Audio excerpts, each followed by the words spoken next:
Evening, evening, evening. Welcome back to Beyond the Lane, episode 27. Big up to everybody in the chat. Big up to everybody watching at home. Hope you're all doing well tonight. Nige, how are you, buddy? Good. That intro was very Miami Vice. Yeah. I like. Yeah, Cracking, you weren't good? it? Yeah, I'm good, mate. It's good to have you back. It was a bit strange last week without you, mate. Yeah, I've got a bit of an eye infection still, so it looks like I'm winking at everyone, but I'm not. So yeah, still a bit sore, but getting there. How you been? You been good? Yeah, it's been nice without any Spurs. It's been quite relaxing, isn't it? Yeah, it has been. It has been. There's been some stuff going on, which we'll probably touch on throughout the night. But look, guys, there's no games to chat about, so we just thought we'll do the hot seat. Who's going to jump on? We don't know. Let's hope some people do get involved. We got some questions about Spurs, manager, board, players, fans, everything. So, yeah, we'll be looking forward to people jumping on tonight and having a good old Spurs chat. Now, let's say a few hellos to people in the chat. Let's see who's here tonight.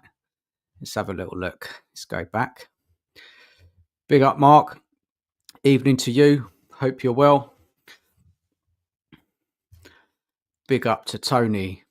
Big up Dan, guests in the chat. Ange Out. Yes, as always. Nige saying hello. Big up Phil. Coys. Evening to you. There's the link. It's pinned at the top. Big up, Mark. Hope you're well.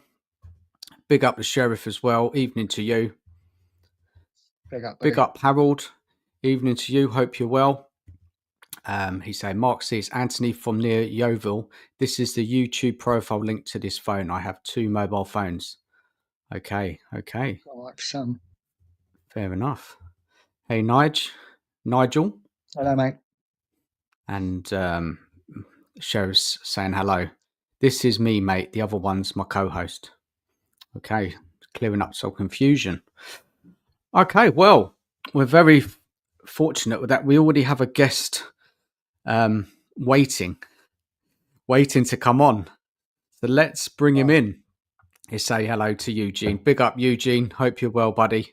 Big up, buddy. The link is in the chat. If you want to jump on, mate, come on and have a chat with us. We've got a couple of questions for everyone. And let's start off with, ready? Yeah. Ian. How are you doing, guys? Evening. How are you, Ian? Yeah, not bad. All good here. You got some questions to ask. Who's better, Werner or Johnson? How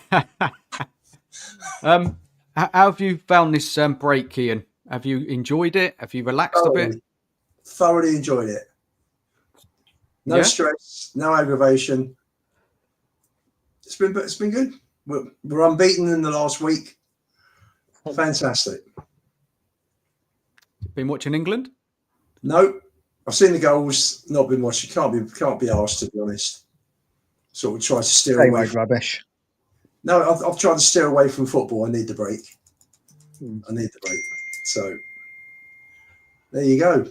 Lovely. Well, okay. So what question are we going to ask you, Ian? Look, I know how you feel about things. So let's have a little look and see which one would be good for you. Let's have a think. Let's have a look. Got quite a lot of questions. Right.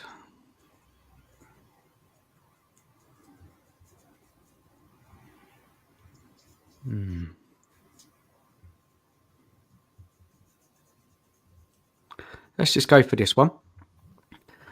So why has Ange refused to adapt his tactics even when it's clear they're not working? Because he's been successful in 3 other countries and thinks that this will work. Probably thinks it will take longer in the Premier League to make it work. And there's probably a bit of arrogance and a bit of intransigence as well. And that's why he's jumped in the swimming pool and the guy's drowning, isn't he? Really. It's hard to understand, isn't it? Like, he's not a young guy. He's, managed for many a year. It doesn't add up to me. Ian, what is the refusal to adapt? I just don't understand it, because there's been so many losses. Even when we went on a run, when we were losing a lot of games, it's then he should have changed it, and he should have realised. What is the persistence?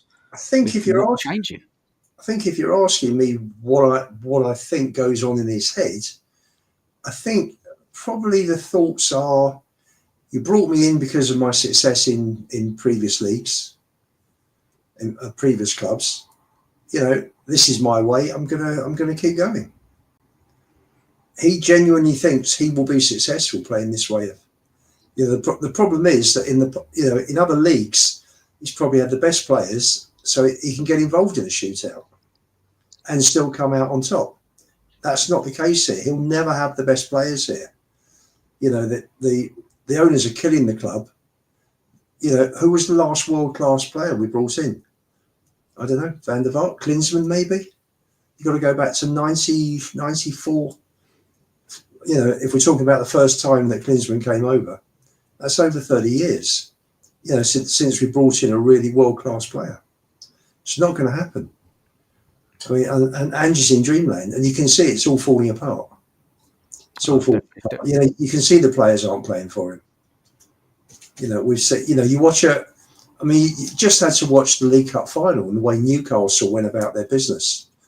Everybody was playing. I don't see Spurs playing with that intensity, with that drive and determination. Just don't see it. So that's why, I'm afraid, I think he's a dead man walking. He'll be gone by the end of the season. I'll be absolutely gone if he's not.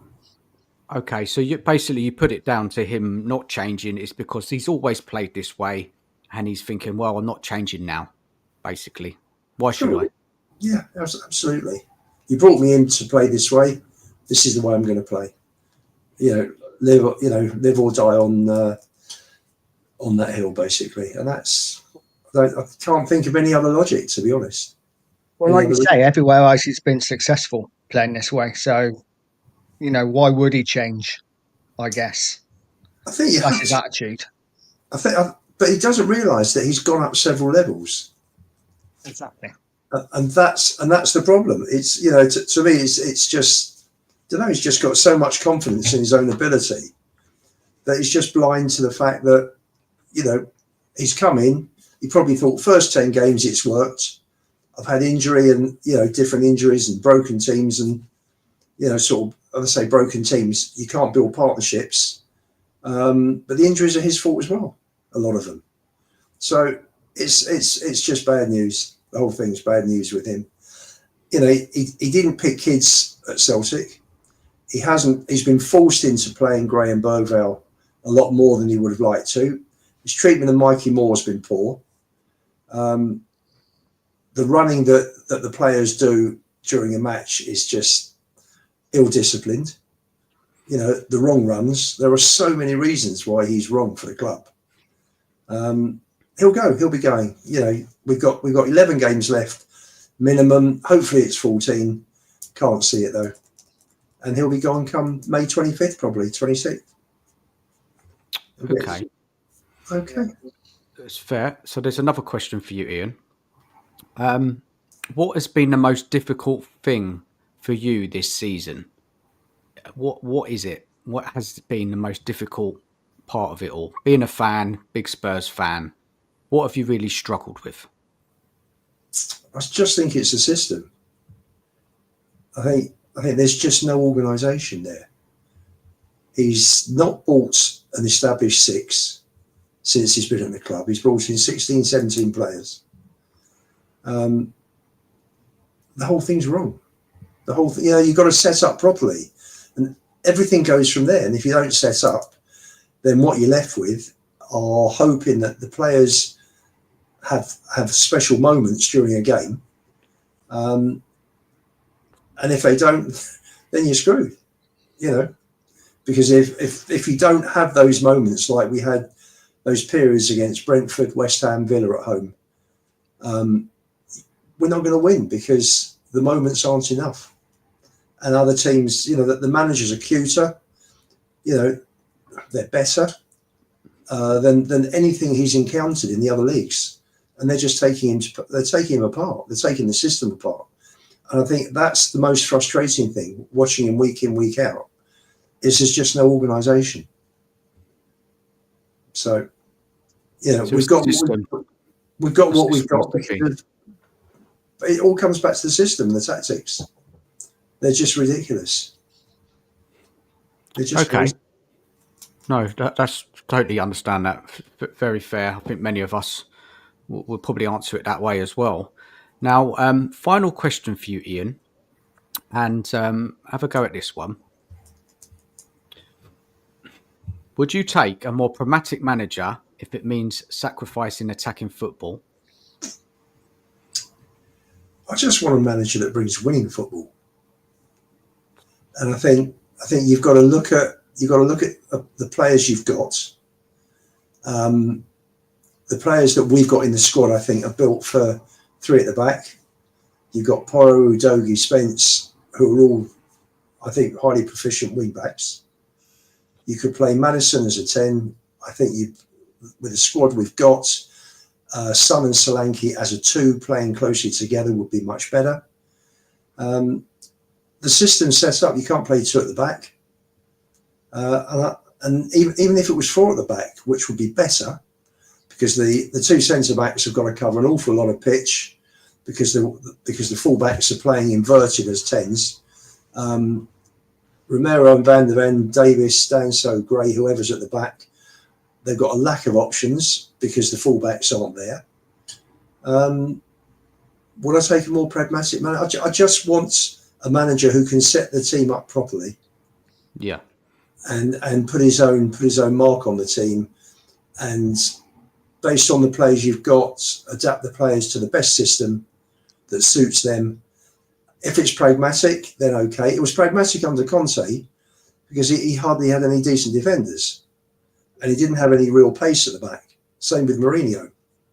Ian, would you not say that some of our most exciting football this season is when we've been slightly more pragmatic, i.e. City away, when we sat a bit deeper and we caught them on a transition? For me, that was the most exciting football because I think that's when we're at our best, when we're catching teams on the counter attack. On the counter, yes, I think with the players we've got at the moment, but I think Nige, that was forced on us because City pushed us back in the first few minutes. Yeah. So that's where we were coming from. I mean, Marlon missed a few chances, didn't he, before we scored? Yeah. So it has been a pleasure, hasn't it, this break?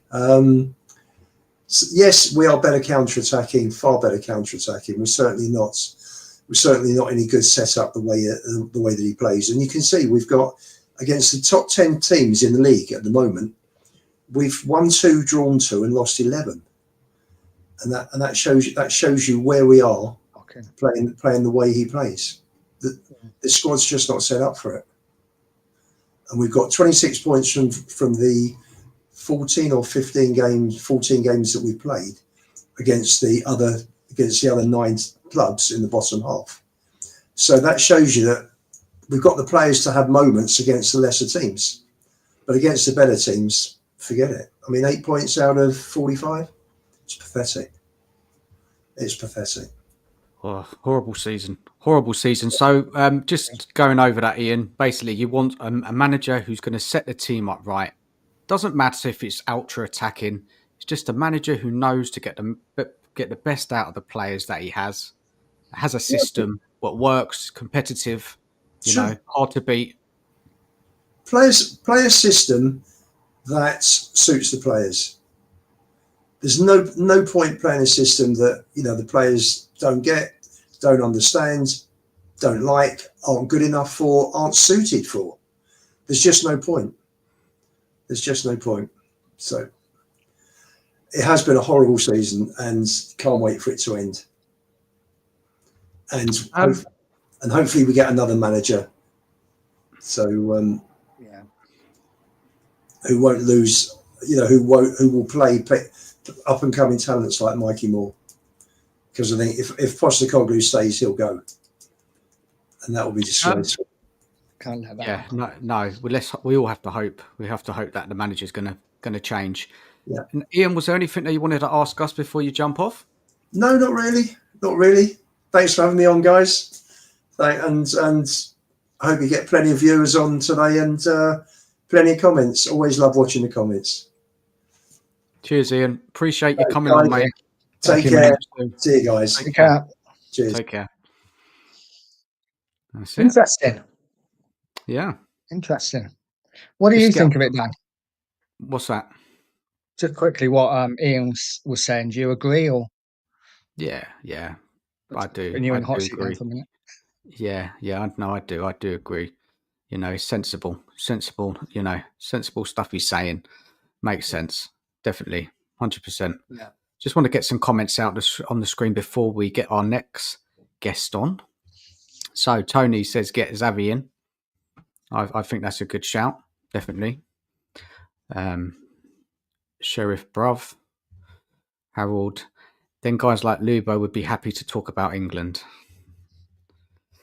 Harold says Ange is protected from on high like a corrupt police captain on a Hollywood movie.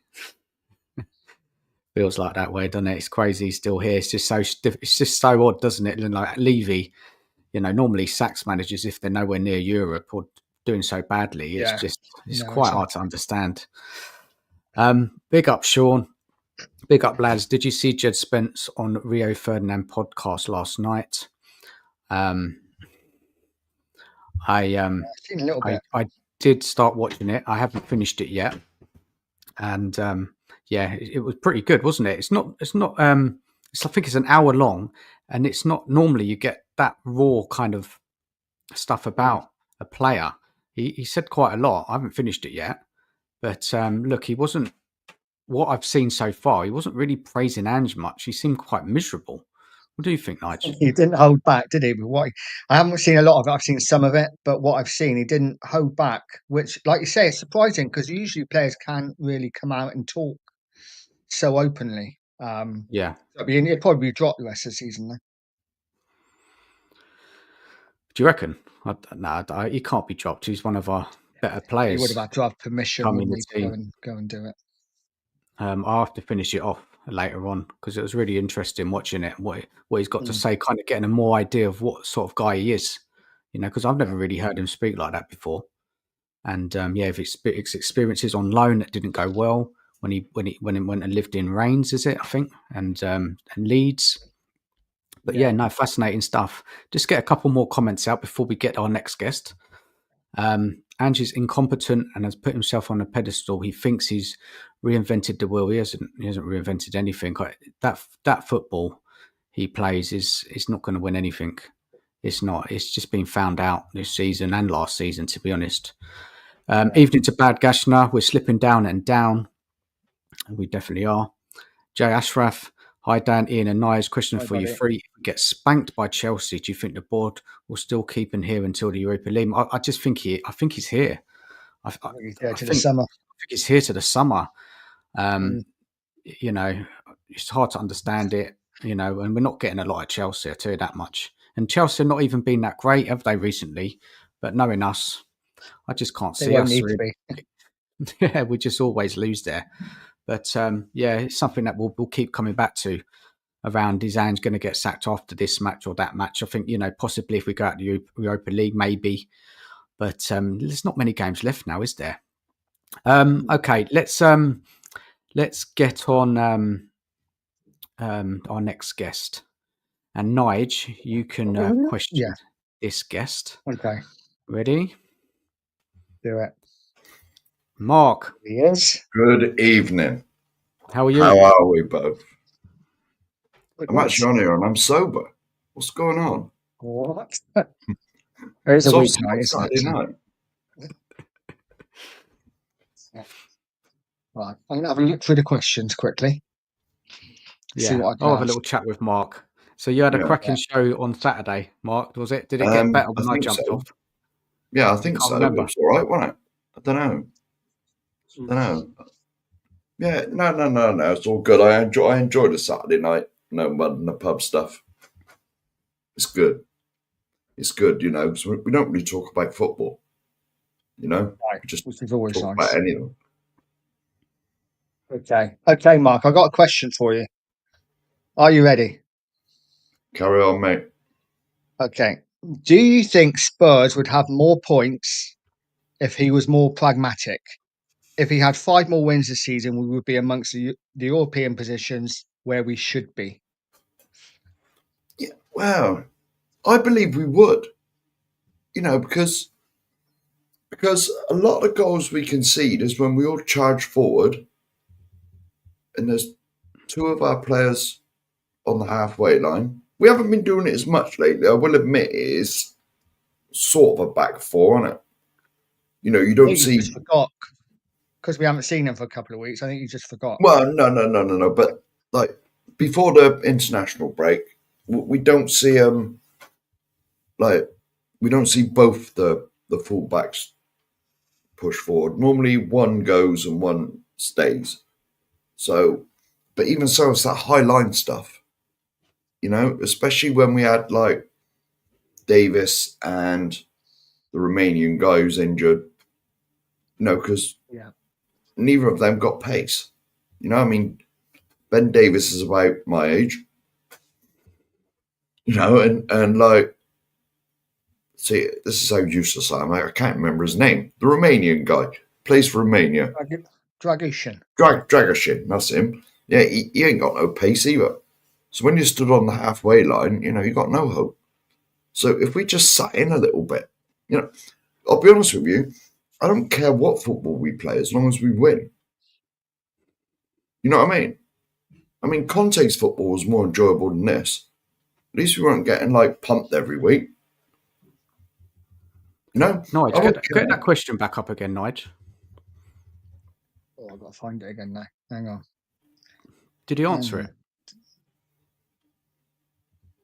Yeah, I believe we would have more points. It was something to do with points, and if we were more pragmatic. We're more pragmatic, yeah. Yeah, here we go. I believe. Well, of course we would. Well, I think we would. Isn't that crazy though, Mark? That just 5 more wins and we'll be up amongst it all. Yeah. Well, the league's a bit daft this year, isn't it? I mean, there's not apart from Liverpool, who's like 12 points clear from like 4th to like mid-table. I'll look on my phone before I say something silly. Wait. Can't find the bloody Premier League now. It's not been on that long. Yeah, the top 8 or 9 is not a massive gap. No. Here we go. Premier League. Yeah, Chelsea are 4th on 49. Yeah, there's 15 points between Chelsea in 4th and us in 14th. So that's 11 places. No, hang on. No, that's wrong. Yeah, no, that's right. 15 points. 11 places. 4th to 14th. It's frustrating, isn't it? It's so frustrating, guys, when you think about it.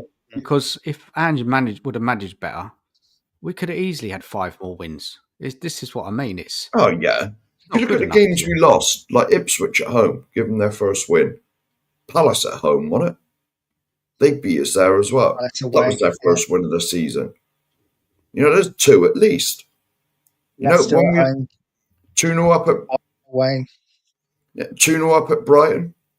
Was that this season or was that last season? I don't know. Yeah, it's this season. Yeah, 2-0 up at Brighton, lost 3-2.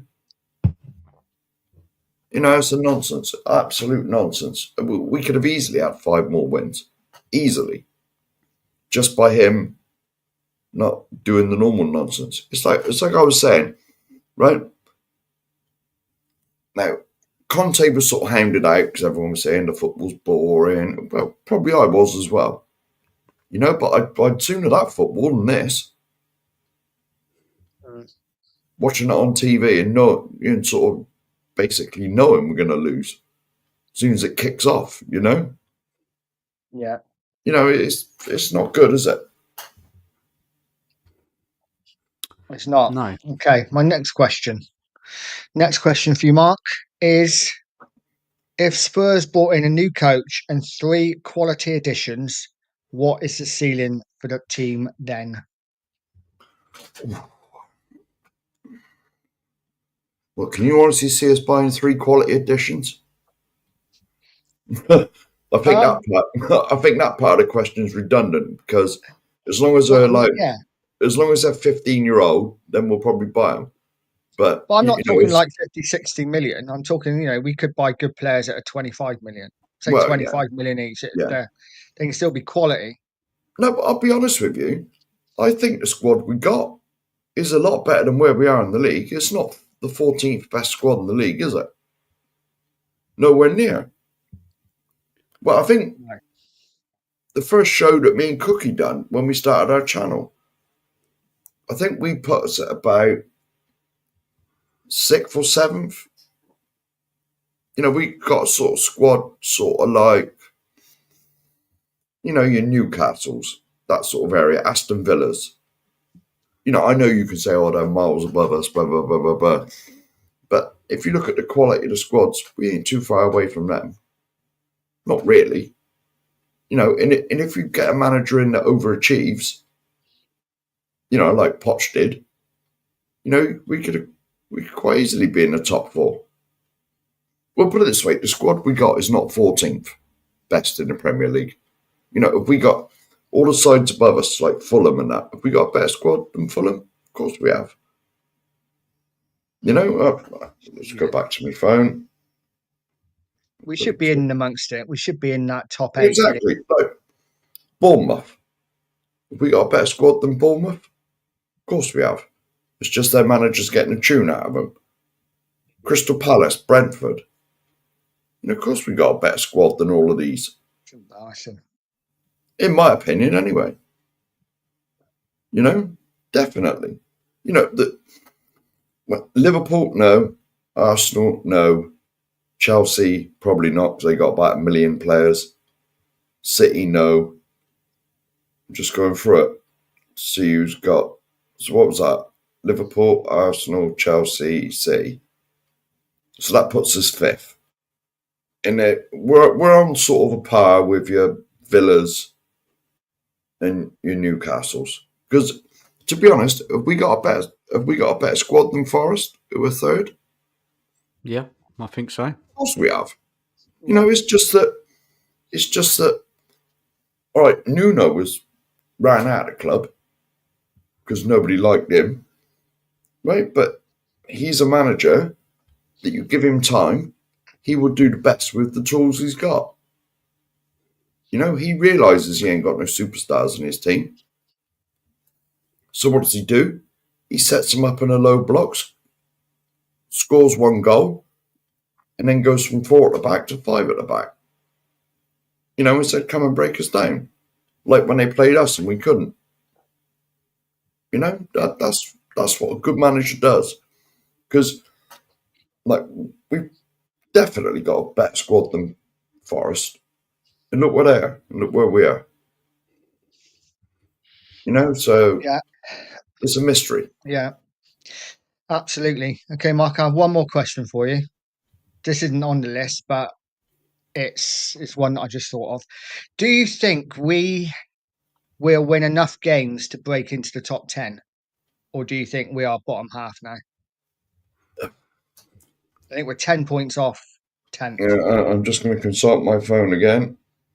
Where are we? 34. So that means we got to be, we're 10 points behind Bournemouth.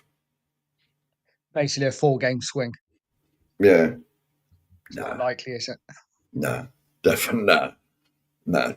To be honest, right, we're not going down, but we're going to finish sort of where we are. We might go up a couple of places.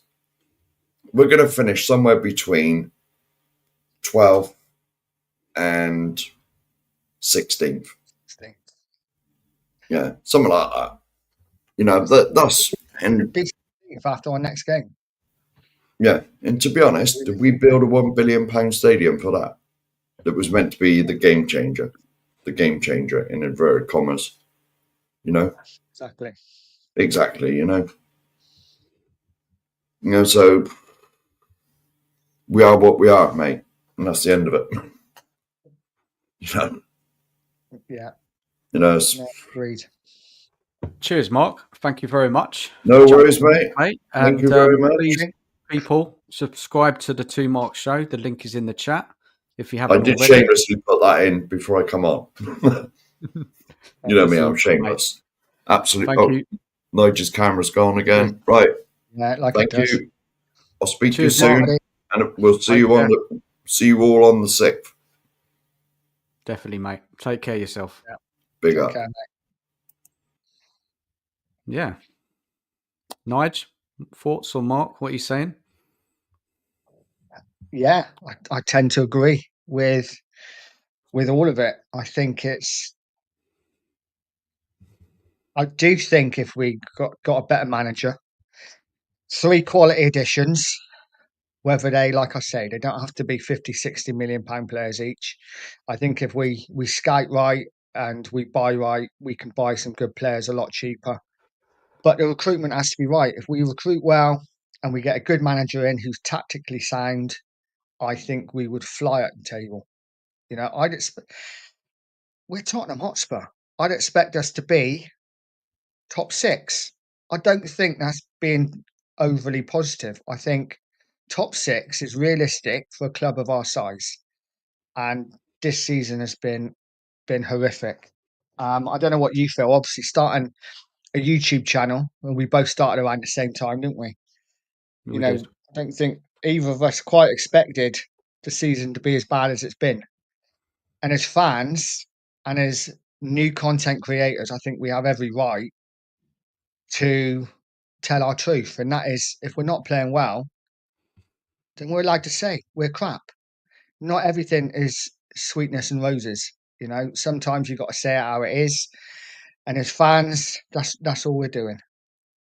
Is that a dig at anyone, Nige? There, I think. No, I'm just no. It's just annoying, isn't it? Because I think you watch things, and if you're not positive, if you're not singing from the rooftops, you're a fake fan, you're not real. I say the opposite. I say if you're not telling your truth, and if you're not saying how it is, listen, as Spurs fans, we all want the same, we all want to win. But I'm not going to sit here and lie if we're crap. I'm going to say we're crap, just like many other people do.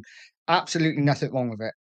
Just like if you want to be positive, there's nothing wrong with that as well. Let's just all stop the shenanigans and support our club. We all support our team. And why can't we just get back to that? Anyway, I said I wasn't going to mention anything, and I've gone off on one, so I'll shush. I'll let you carry on. Fine. That is a joke that you can't criticise a team. We've been hearing, and that means you're not supporting a team if you're criticising them, and it's going to go against them. It's a load of rubbish. Yeah, fans, we're not happy. You know, 24 years of failure, and we've lost it now, haven't we? Like, do you know what I mean? With patience has run out, and especially this season. Oh my days, horrible season, really horrible. And I was speaking, I think yesterday, about I haven't said anything about any other clubs, no banter at all, because you can't say nothing because we're so bad. What can we say? Manchester United aside, but even they're above us now, and they're improving with their new manager, and he hasn't even had any signings really. It just says it all, doesn't it? But look, Even let's get some fans. comments out in the chat. Sorry, Nige, go on. That's all right. I was going to say, even rival fans, instead of usually you'd get banter from them and you take the mick out of each other. Even now, they almost look at you with a bit of sympathy, don't they? It's like, Spurs. And you can't say anything. No, you can't. They're just laughing at you. They just laugh. They look at you and they just laugh, and you just have to walk away. It's just shocking. Shocking. Right, let's get some comments out on the screen while we wait for someone else to jump on. Harold, some of the games won in the second half of the season last season and we nicked. I went to the Brighton match and we nicked that one. We were awful.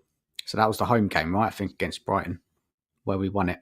Yeah. Going back to last season, we'd lost a hell of a lot of games, didn't we, as well? And the warning signs were there last season. David, you play a back three at the back doesn't make a team more attacking. It means you lose a midfield player, especially if your fullbacks aren't true wing backs. Nige? Sorry, I was reading other comments. You play 3 at the back doesn't make your team more attacking. Not necessarily. You don't necessarily lose a midfield player. It depends what system you play. You can still play your 3 in midfield as well. It means you lose one up front, or you lose a bit more going forward. But that's what your wing backs are for, isn't it? So I don't even think we would need to go to 3 at the back. Maybe like what Potts used to do when he used to play as 2 centre halves, and when we were defending, the number 6 dropped in as your extra defender. That's what Eric Dyer used to be good at. He gets a lot of stick, but he used to play as that 6 and then drop in when we're defending. So or the other way round, Nige. If we are playing 3 at the back, one of the centre backs goes into midfield, steps in. Yeah. So that's what Inzaghi does. I've been looking into that guy. That's how he plays his system, 3 at the back. But he has a central defender who comes out, and he's doing very well. Manager I'd like to have at Spurs. But I don't think we've got the ambition to go out and get somebody like an Inzaghi. Evening to Lisa. Hope you're well. Thank you for joining us tonight. Phil Coys, it's not ended yet, Lubo Europa. I'm well behind in the comments. Sorry, guys. Might as well be ended already. We're hardly likely to beat Frankfurt over 2 legs. I mean, it's going to be tough, isn't it? It's going to be tough because of that away leg being the second leg.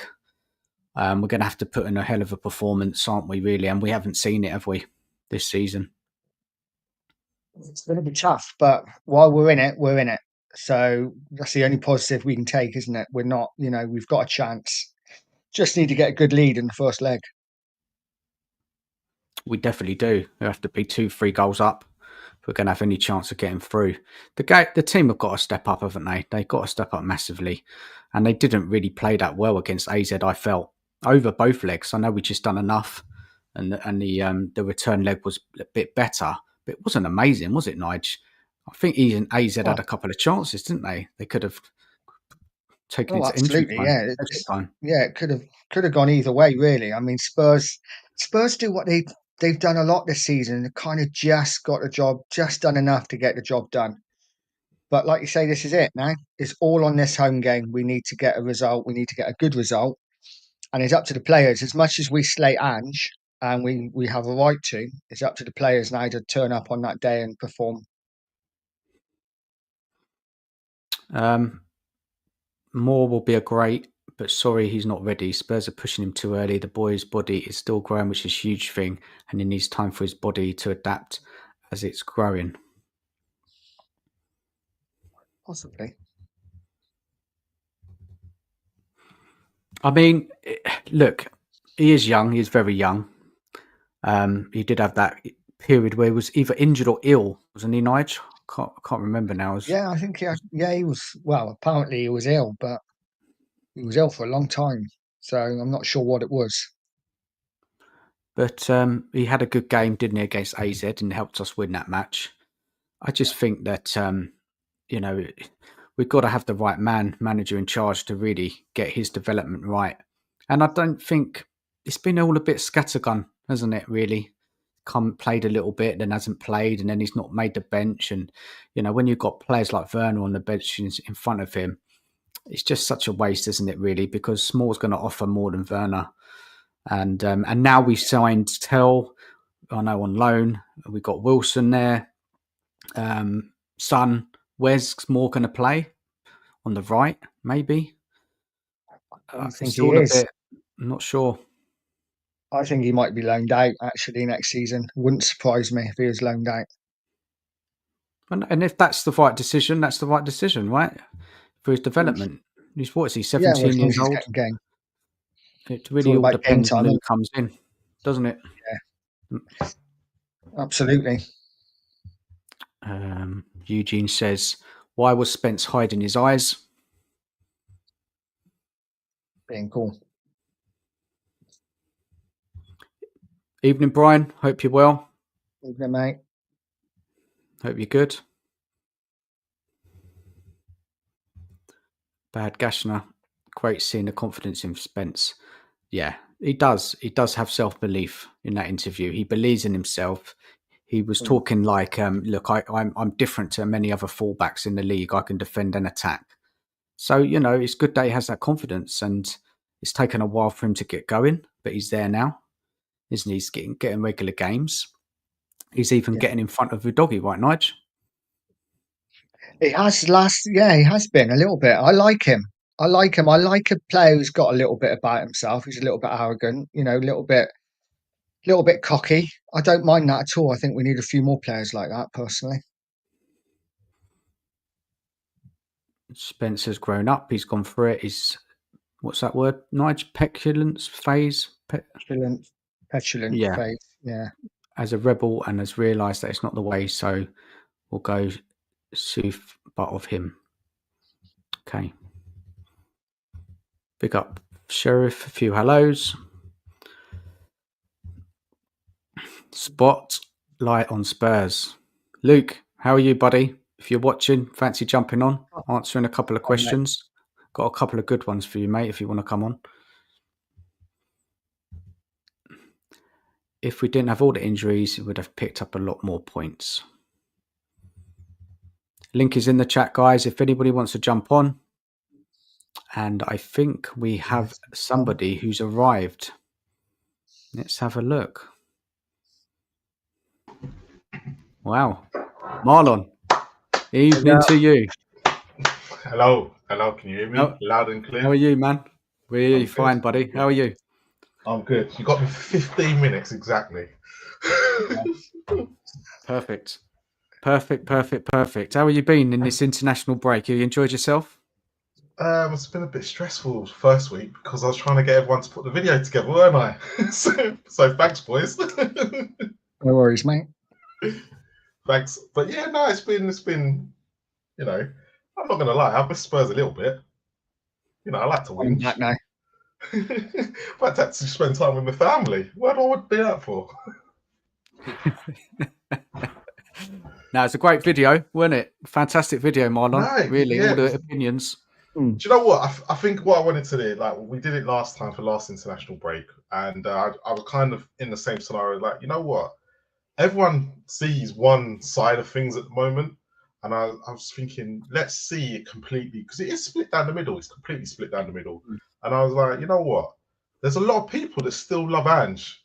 There are, and I wanted them to have a voice, because it seems to be, you know, the rest of the community, we're kind of like, and the rest and the fan base are done with him.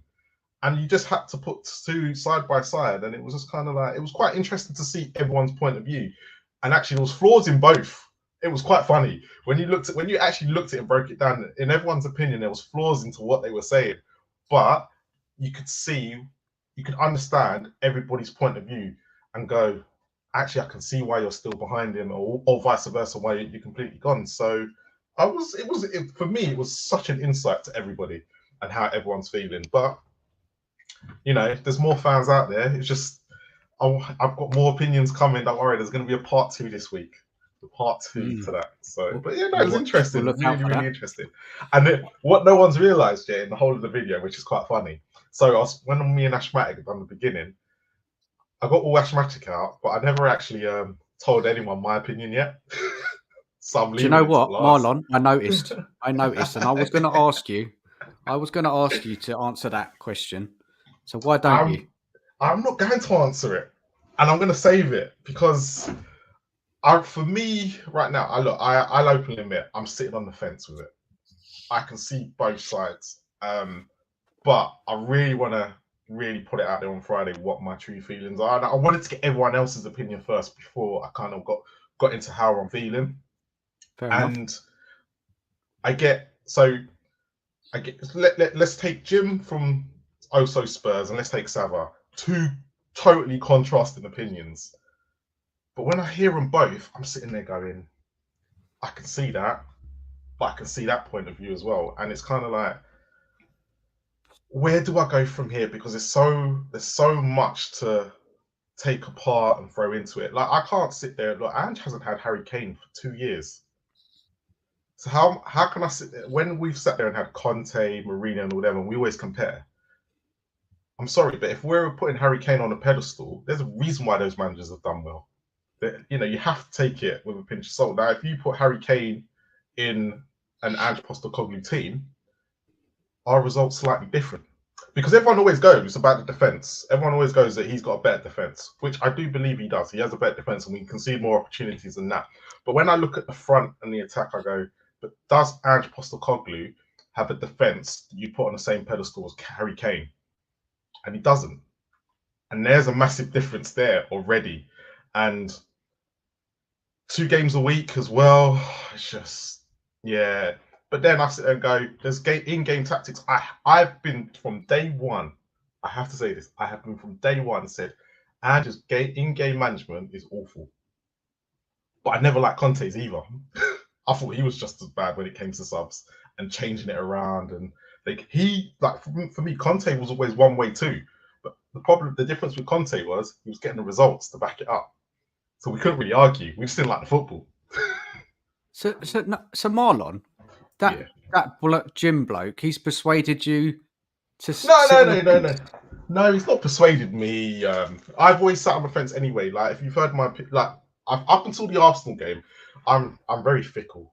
When it comes to the North London derby, I remember when Poch lost in the cup, I think it was, and I was like, I want it gone, I'm done, and blah blah blah. But then after a couple of weeks, I start thinking about it again. And I was saying with Ange in the last North London derby, I literally couldn't believe that we went to the Emirates and there was just no effort.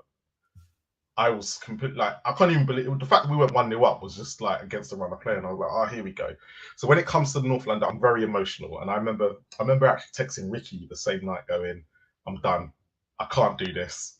I really can't do this. You might as well call me Havana because I literally can't do this.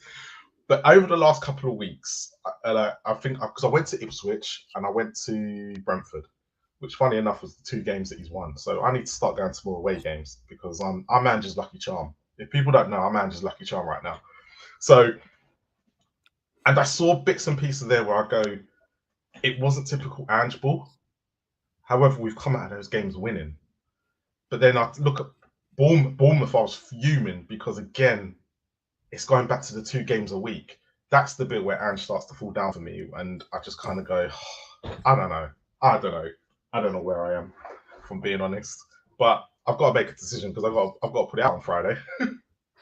Okay, let me ask you a couple of questions then around your thinking. Okay, let me just get them ready for you. Hold on, before you take, I want to speak to Nige. I don't want to speak to you. I speak to you all the time. Nige, how are you? I'm good, mate. I'm good. Yeah. I never get a chance. How are you? To you. I'm all right. I'm all good. Don't let Dan take over. It's about you as well, you know. Well, I did the last question, so you know. I keep telling Nige to jump on when you do your pop-up show, Marlon. I will definitely. Yeah, do you know what? I like doing the pop-up. I like doing the pop-up show, but it's all about timing and when I can do it. And it's just a case of when I'm ready to go. I literally at 6 o'clock on the Friday, I'll go. I'm gonna do it tonight. I'm just gonna go with it. So I don't really plan it. And actually, the last 2 shows have been really, what I like to do is I like to talk about football, and I think that's the bit where we're all lost in the whole YouTube space. Sometimes I think we forget about the football. And that's what's key. Like, I don't want to talk about Ange. I don't want to talk about Daniel Levy. I just want to talk about what's going on that pitch. And whether I like it or not, or whether I like Ange's tactics or not, that's why we all enjoy the game. And that's what's the most important thing. Like, there's no reason why we're all in this YouTube space, because we like to sit. Like, for me, it's like sitting in a bar, a pub, or at work, and you just talk to someone about football. You just sit there and have that conversation. And what I've always been, for the last probably 10 years, I haven't been around that many Spurs fans. So this YouTube space has given me that platform to go, here we go. I'm actually going to speak to Spurs fans now, instead of me talking to who I've been speaking to for the last 10 years. So I've always had that relationship with other clubs.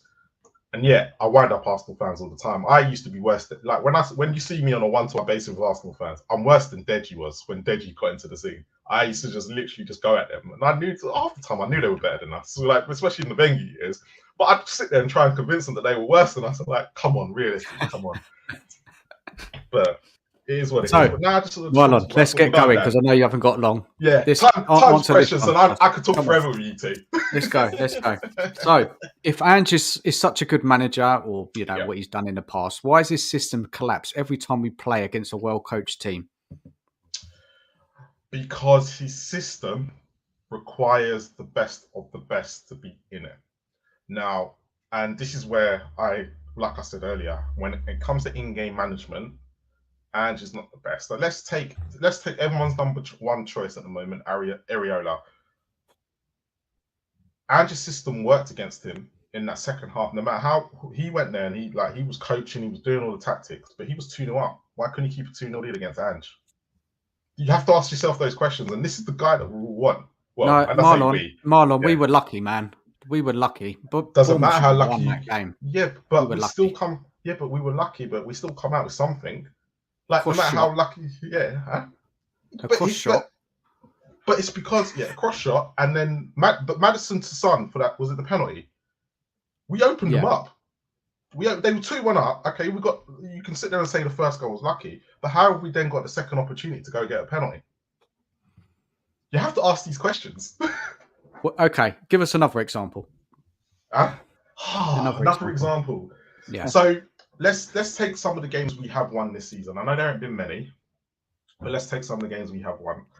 So let's take West Ham, Villa, where at times we just looked unplayable.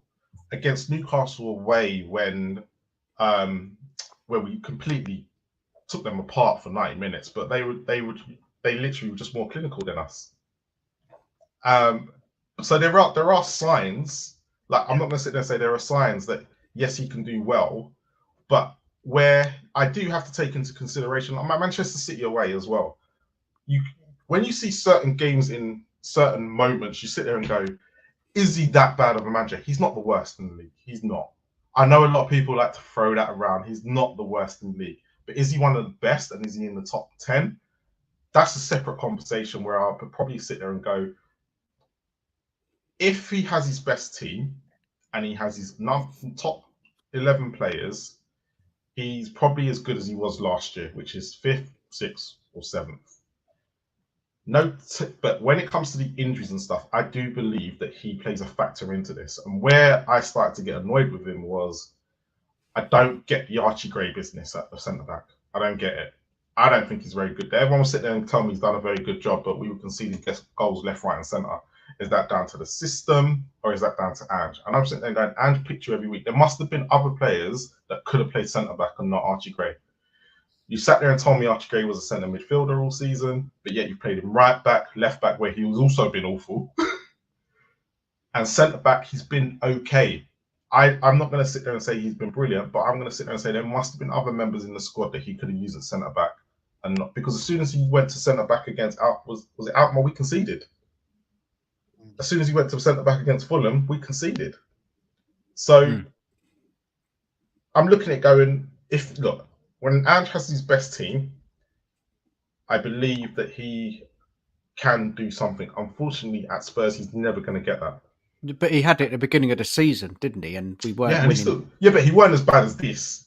It was still win, loss, win, loss, win, loss. But you look at the games, and everyone will go, and that's why I pointed at West Ham and Villa, because and even Newcastle, where I think we were terrible against Arsenal. The Coventry game, we were crap. But again, he had changed the team. But when you look at some of the games, when you look at them and you isolate them, we actually played quite well in flashes. And then the Brighton first half and second half sums up Ange for how, 1 minute we can be top of the world. That first half against Brighton, I will sit there and say that's the best football we have played under Ange, period. That first half against Brighton. I remember at halftime I was happy. I remember thinking, oh my God, what have I just witnessed? Kulu was brilliant. Defense was organized. And I was like, this is better than what I could think of Ange Ball. And then reality hitting, and the second half hit. And that's the other side of Ange that we saw.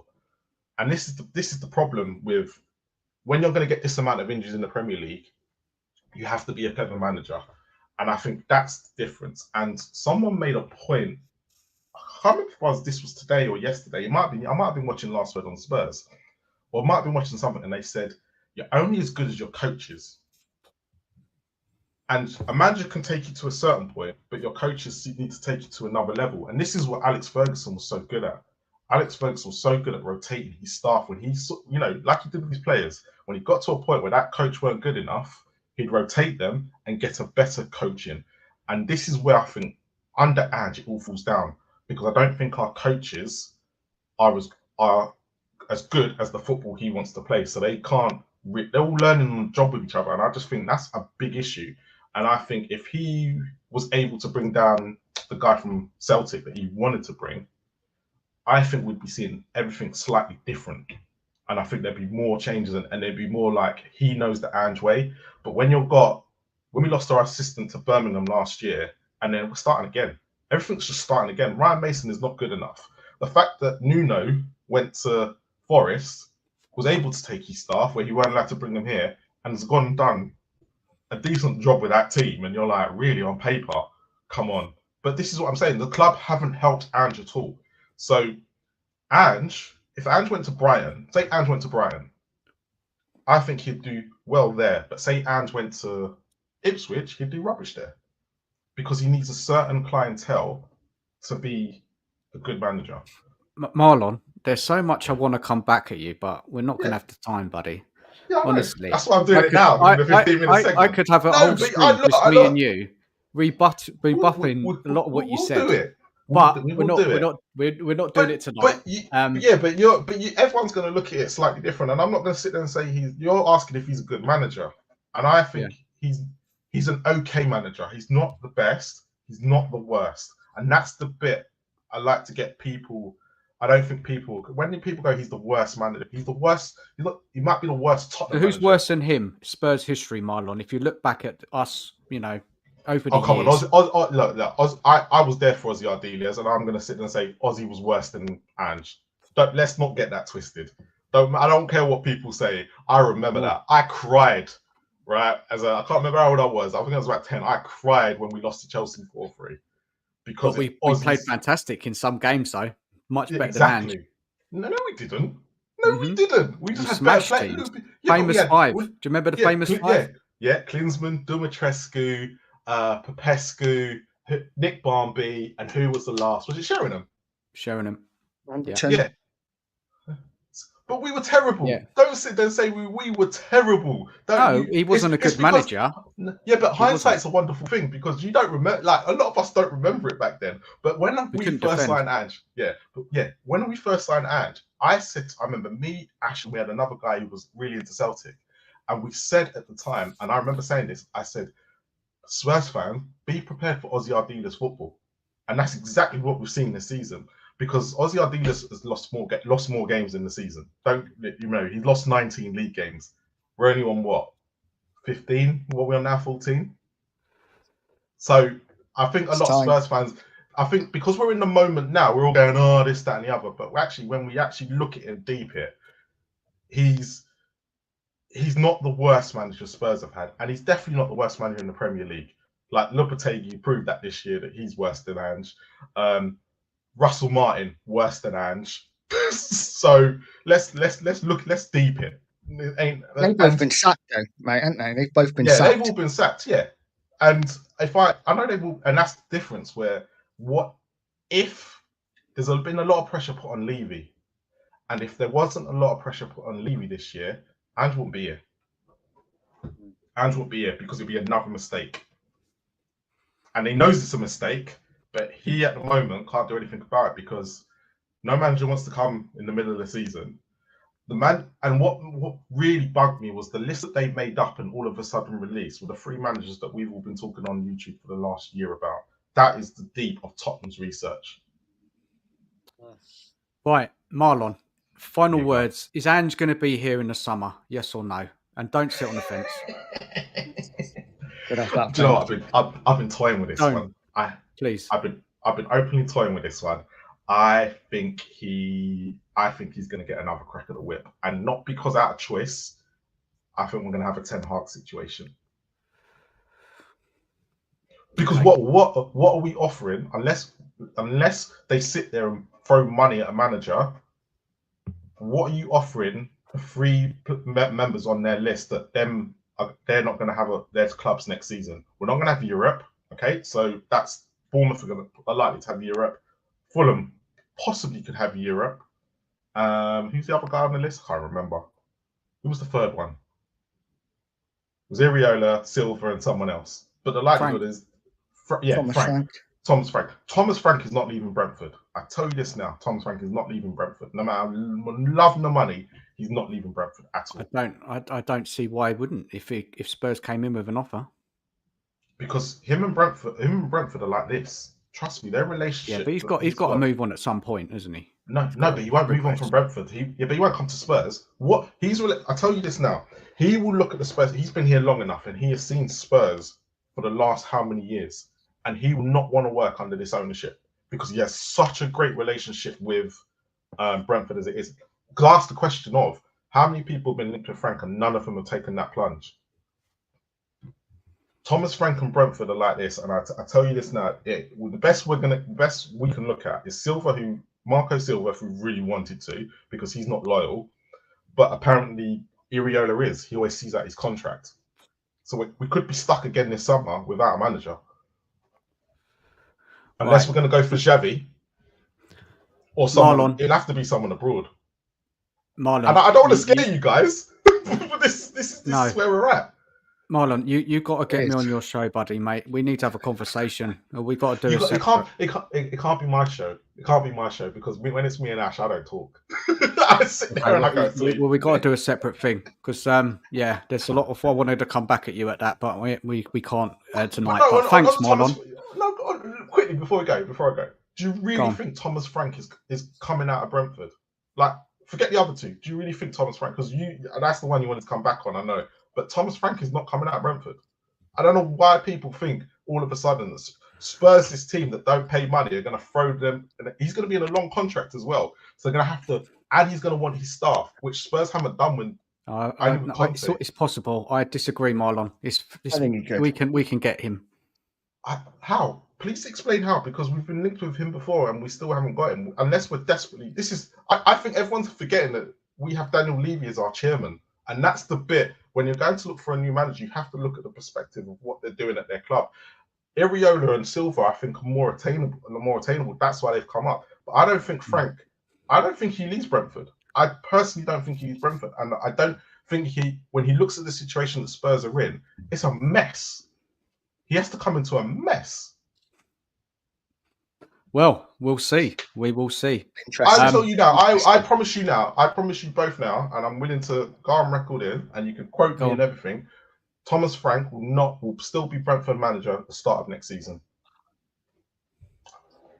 Okay. Guarantee it.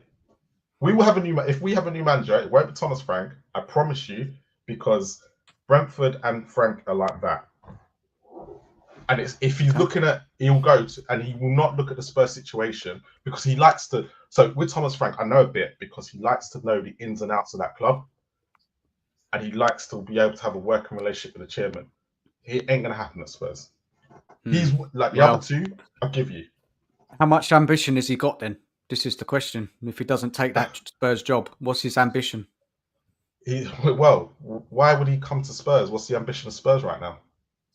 Well, barring this season, normally we're competing up there, aren't we? But the club have clearly shown in the last 5 years how it's literally gone that way. So where's the ambition of this is why we went last season we were fifth. Last season we were fifth, and we've just got an awful manager. You're bringing a proper coach in, so let me ask you this question. Up there. So we finished fifth. Look at the transfer window we had. Considering we finished fifth. Where's the ambition? But the club will have to learn from that. They'll have to learn. That's a massive issue. They're not going to learn from that. The mistakes happen already. They'll have to learn. Because now this is the problem you've got for next season. Is if we have no Europe and other clubs do, we now have to go and compete. We're going to have to pay over the odds with wages for a start, and we're going to have to sit there and go. So this is the biggest problem. We've going out of Europe and having other clubs being able to shop in the same window. Like, look at the signings of Newcastle. Look at them; they're going to be in Europe next year. They're the sort of players that we should be competing with. But we're not really able to compete with them. They're going to have to throw money at it. So, am I being deluded as a Spurs fan to think that we're Tottenham Hotspur and we're regardless of what we're doing in the league this season, we're still a massive club. We are a massive club, yeah. We're in London. We should be able to attract top players and top managers. I don't see why we wouldn't. I get that Levy's in charge, but we paid Conte a hell of a lot of money. Yeah, we paid him, and then look where we went to. And we only paid Conte's because we had 11 managers reject us in the first place. So we got, and Conte in the summer rejected us. The only reason why Conte came was because he was expecting the Barcelona job, and they didn't touch him. So it ended up that Conte had no job. We had no manager. He kind of went to put 2 and 2 together. As soon as it started to go south, he had an outburst. So you see, the problem you've got now is that because of the reputation the club is putting out there with managers, because this is the bit that people need to, we're starting to create this reputation with managers. The managers are now looking at the Spurs job and going, Marco Silva will take it. For me, Marco Silva will take it. But Ariola will be looking and going, do you know, I could stay at Bournemouth, and look what Company did. Company got Bayern Munich.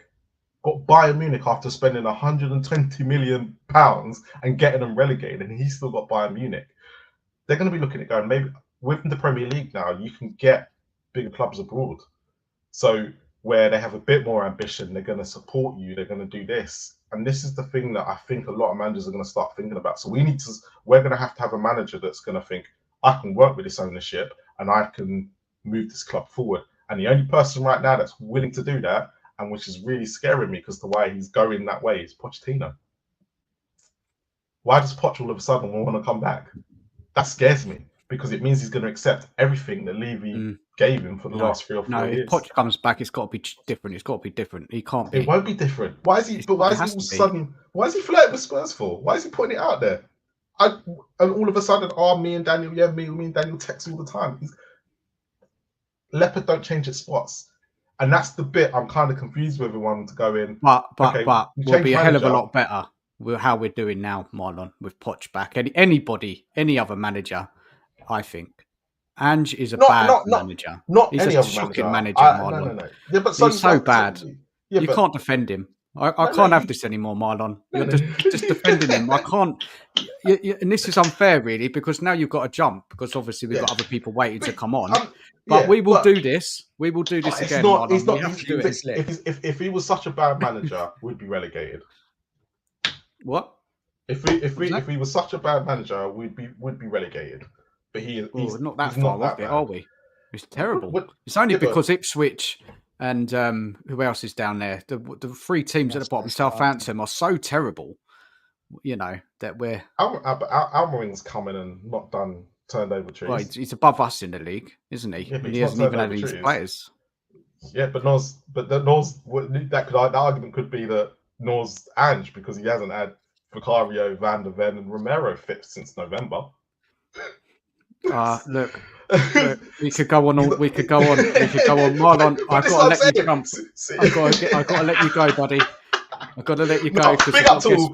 Look, big up to all. Cheers, buddy. Coming on. I don't want Ange here next season either. I'm not going to lie, but I can see positives in him as well. But he's not the worst manager. I think everyone just needs to sit back and reflect the situation. But thanks, guys. Well, I've upset him, Nige. I've upset him. No, it's unfair because I ain't got time. Otherwise, we'll be on all night talking about this because you've said some things and I know you've got to go. But I appreciate you coming on, Marlon. Cheers. Take care of yourself. Take care, buddy. See you later, boys. Okay. So, well, we had 2 guests. Luke, come back, because I was going to bring you both on. I was going to do it a little bit different now. But let's bring on our next guest. I'm sure you all know him. Savva. There he is. You're getting furious in the chat. What was I listening to?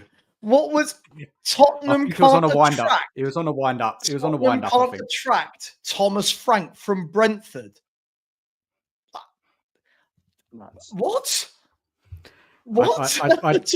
Thomas Frank would come crawling to Tottenham Hotspur. Yeah, I don't know if he was. Yeah, I don't know. He was fishing. He was fishing. Yeah. Anyway, good evening, guys. How are you, Savva? Good evening. Yeah, no, I'm all right, man. I'm all right. It's weird. It feels like we've not played for ages, doesn't it? It's Tony Rodriguez. Calling me Richard. Oh, naughty you. Yeah, look, good. I'm good, man. I'm good. Just walked the dog. Dogs. And yeah, thought I'd pop on, and hopefully now's a good time.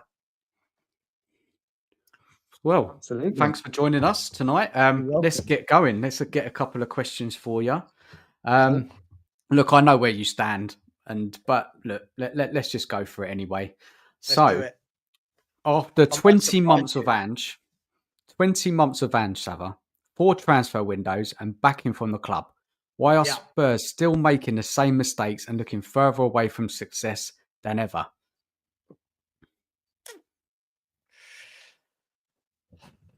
Good question. I think this is going to be a bit from column A, a bit from column B, and a bit from column C in this answer. Look, there's been a lot of money spent, a hell of a lot of money spent with this manager. But we're always going to have that conversation, aren't we, as to who did he want, who did he not want? Fans seem to pick and choose that answer depending on how well a player does. So it's always when a player does well, we go, he's Ange's player. When a player doesn't do well, we go, he's not being backed. So, and that's not just Ange, that's all managers. Look, for as far away from success as ever. I mean, look, you could argue that the Europa League is 5 games away. Could argue that the Europa League is 5 games away. But I think why we look further away than ever, quite simply, we're not a team. We're not a football team. We're a vanity project. This isn't a football team. I've never in my life seen a manager do this. I've never seen somebody that cares more about his own style and project than the football club as a whole. So I think we're far away because we're not building. We're not. I keep hearing these buzzwords, right? Like project, process, plan, but no one can actually tell me what any of it means and where we're actually meant to be going on this. Because all we're doing is, I used to say we're doing this, we're doing that. It's like we're in an elevator that you know those movies where the elevator breaks and it just goes boom. We're doing that. We are getting worse and worse and worse every single month. It's just terrible. So I think we're getting further away because 1, we don't sign top players, so I don't expect us to be winning league titles, and 2, we've not got good coaching. And when you put those things in a pot, you kind of get what you've got now, which is a 14th place team and no team shape, no team structure, no defensive structure. You've got fans having a go at the manager because they can see how bad he is. The manager's having a pop at fans. As I've always said, I think he needs to go for his sanity as well. I think for his sanity, this is not looking good for him. If I look at a personal point of view, guys, forget whether I like the manager or not. I feel like he's getting so wound up because he just looks like a manager that is like, what is all this? What is going on? So for me, I just, I'm more than happy, by the way, if Jacob wants to come with me as well. We will completely disagree, but I've got no problem with that from the private chat. Look, it's a melting pot. It's not just Ange. Listen, loads of the blame needs to go on Daniel Levy. I think that some of the scouting has been poor, but also none of the players are being upskilled. None of the players are better than when he joined. Not one of them is better. And you could argue that nearly all of them have regressed. You have to ask questions. So for me, I don't know if that answers your question in full, but pretty good. Pretty good. Yeah. It is what it is. I'm not even angry anymore about it, Dan. Like I used to be really angry about this. Now I find it quite comical that this is the guy we've chosen to back. Like, do you know what I mean? Of all the managers that we didn't choose to back, by the way, some of them I wanted gone as well. I didn't want Conte here. I wanted Jose. I didn't want Conte. That's just personal preference. But of all the managers we've chosen to back and keep when they're doing poorly, this guy is outlasting everybody. And it is what we're at the stage where it is what it is. And listen, the last thing I'll say on that, he has to win the Europa League or this is one of our worst seasons ever. I don't think that's harsh. I just think isn't that a reality at this stage? He's got to win that tournament, not the Yeah. semis, not the final. If he doesn't win that tournament, we're going to be bottom half, no trophies. And I can't tell you the last time we were bottom half with no trophies. I don't know if any of you can tell me when that was. A long time ago, yeah, quite some time ago. Yeah. It's just the Europa League. When it gets to that crunch moment, when we've got to adjust tactics, sit back a bit, defend for our lives, sort of thing. We just haven't seen it from Ange in a kind of crunch game, in a big European competition. So it's hard to kind of see how we can win it. Obviously, you've always got a chance. Did you see what Jed Spence said yesterday in his interview with Rio Ferdinand? I don't know if you guys have seen it all yet. In the first part, the second part. It's in the second part. And Rio Ferdinand, this is the thing. This is the thing that Jed Spence confirmed is what all the Spurs fans that back Ange are telling me I'm negative for. Jed Spence was asked, when you're like, in as many words, when you're under pressure, when you're under the cosh, when things are going wrong, have you got the autonomy as players to disregard the tactics and say, right, we need to shut up shop. We need to close the back door. We need to hanker down and see this rough period out. And Jed Spence said, no, we're told stick to this plan. And if we lose playing his plan, which we have a lot, if we lose playing this plan, he's not angry with us. He takes it on himself. That for me, and Rio Ferdinand said, that's like Rio, who played for the greatest manager in Premier League history, maybe British history, give or take, said, that's mad. Alex Ferguson gave us that. I trust you. You're at Man United for a reason. If things are going bad on the pitch, I trust my players to go, you know what? Right, ditch those tactics for 5 minutes. Let's do this. Jed Spence said, no, we're not allowed to do that. And I thought, it tells a story, right? And doesn't instill that winning mentality, does it? If you've got the manager who's quite happy to lose games just playing his way, it doesn't instill that winning mentality that as a club we're supposed to have. But do you know what, Nige? I wouldn't mind if, look, for me, I've always said the same thing. I don't expect any manager that comes in here to win a title. No one, right? So when people go, oh, Savva expects league titles. Nige, you've known me for years, right, Nige? You've known me for many years now. I've not once said any manager should be coming here and challenging City and Liverpool. I've never said that. What I do expect is that when a manager's been in nearly 2 years, I expect to see this. I expect to see that we're getting better. I expect to see that we're starting to go up. Then when we get to that stage, that's when it goes to Daniel Levy and you go, hang on, Daniel.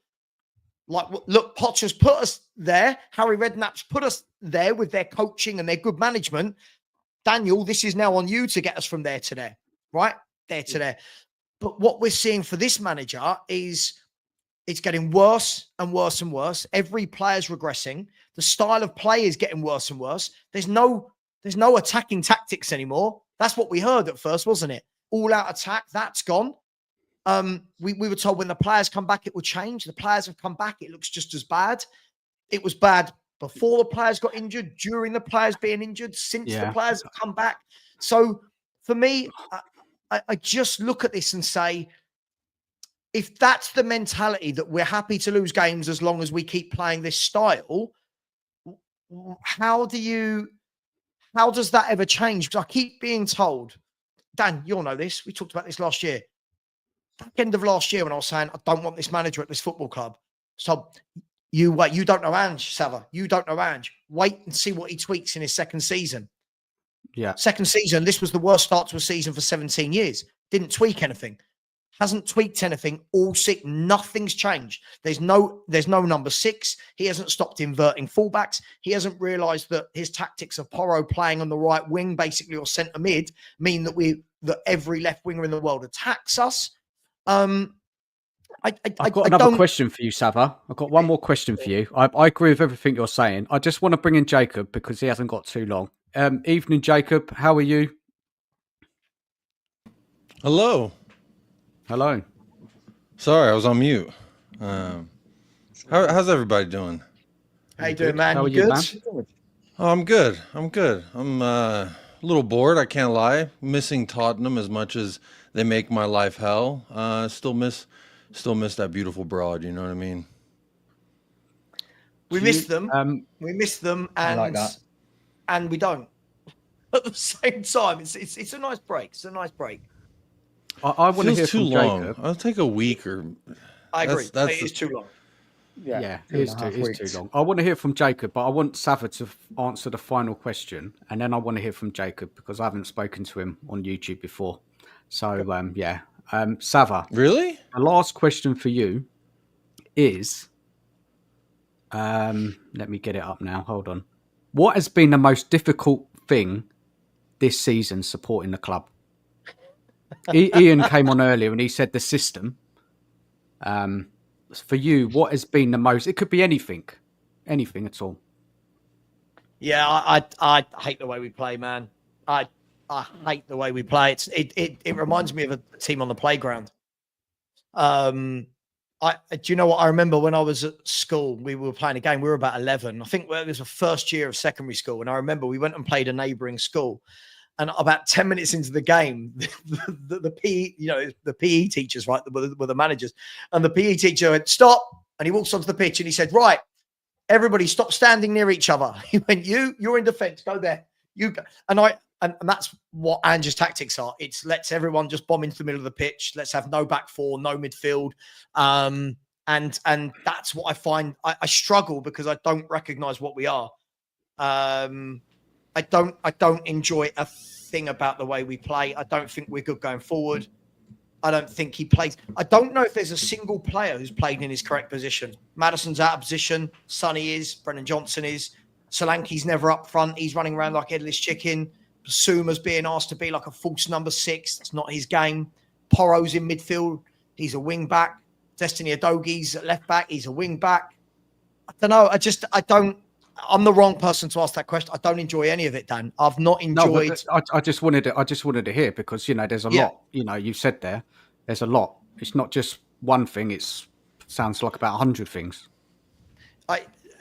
Look, I don't know. The difficulty is, look, I mean, as I said, I've been Ange Out for 18 months. I was Ange Out from the Chelsea game. I was Ange Out from the moment he decided to put 9 men on the halfway line when we had 2 men sent off, and I went, nah, this is not a manager I can get behind. Yeah, I took a lot of flack for it then. Still taking a lot of flack for it now, which is fine. I don't mind. But I haven't seen anything in the last 18 months since that first defeat that tells me this manager has got anything to change it. I haven't seen anything where I go, you know what? Yeah, he's learning. That's all I've asked for in this 18 months. Show us something different. Implement a number 6. You've had 4 transfer windows. Buy a number 6. Put somebody in front of the back 4 and protect that back 4. No, I don't do that. I play with 2 8s. Cool. Well, that's why we've lost 27 league games in 57.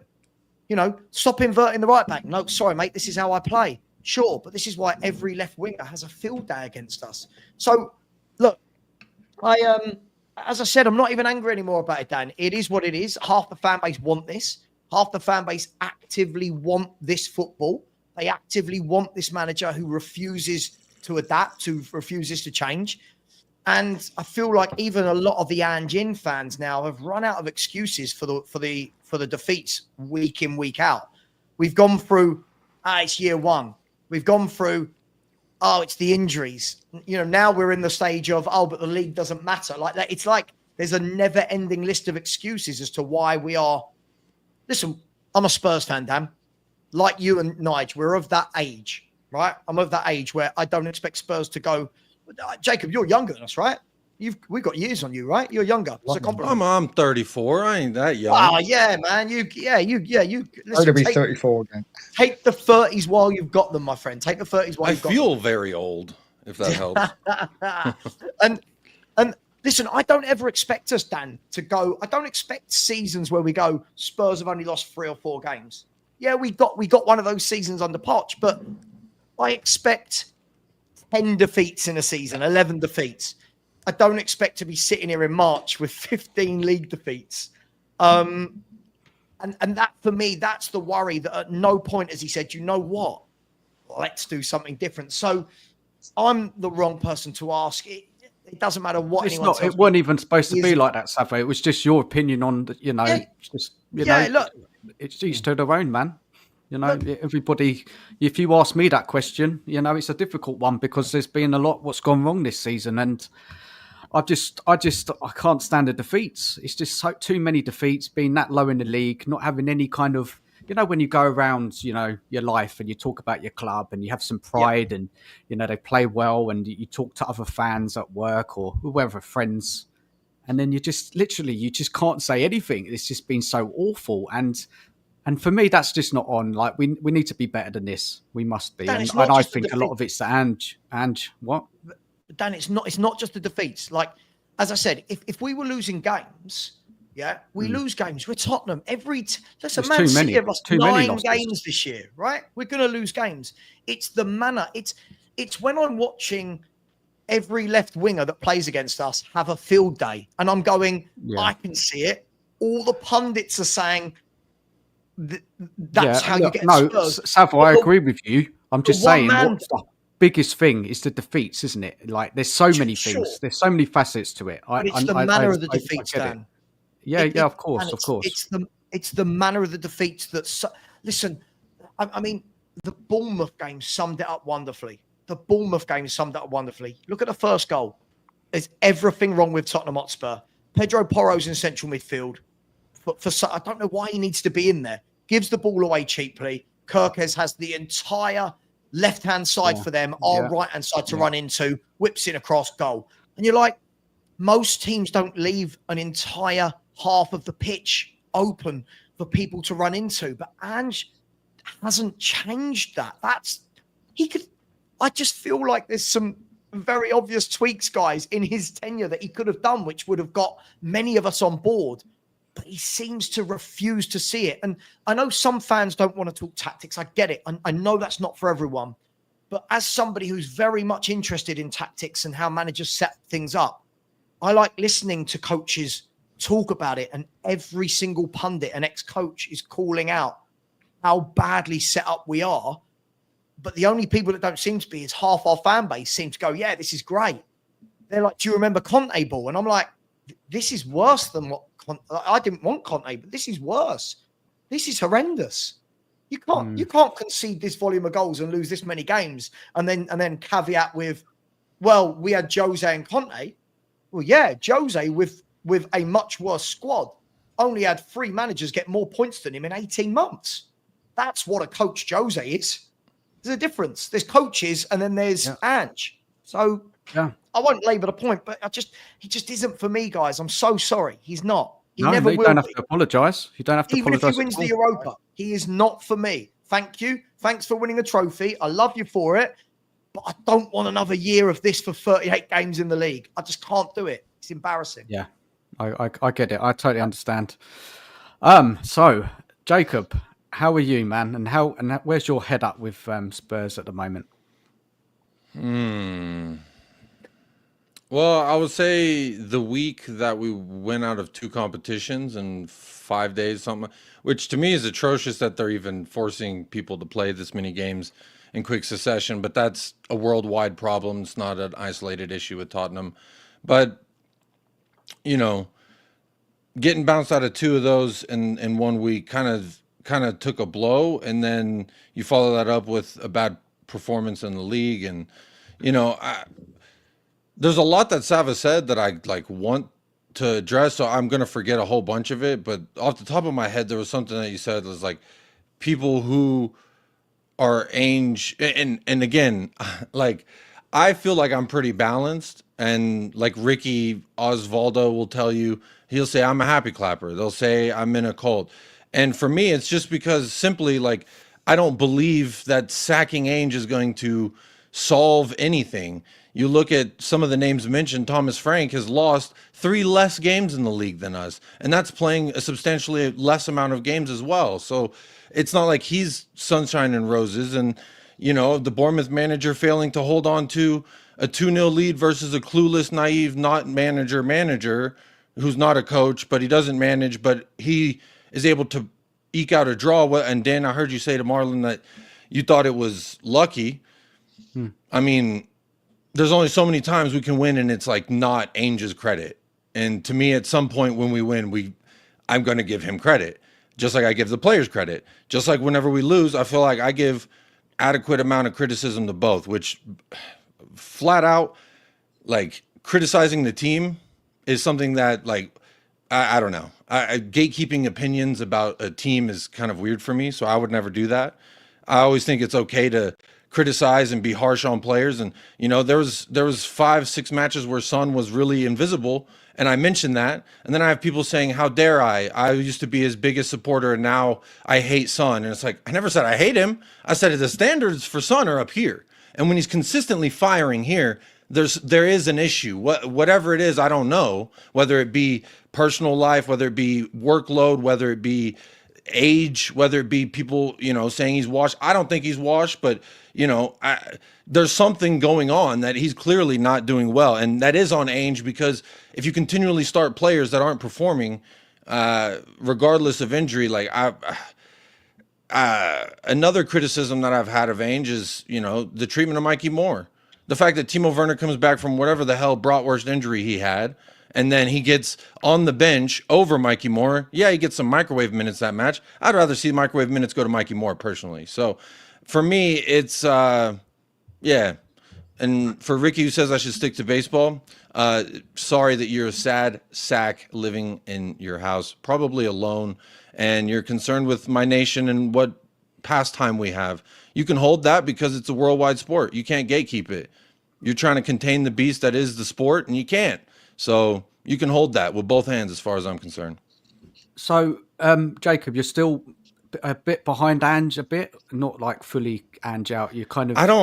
I haven't had faith. I've been saying I'm not Ange out or Ange in for a while now. I've been just saying I'm just Ange. What's up, dude? Like, what's up? What are we going to do this week? Because I don't fucking know.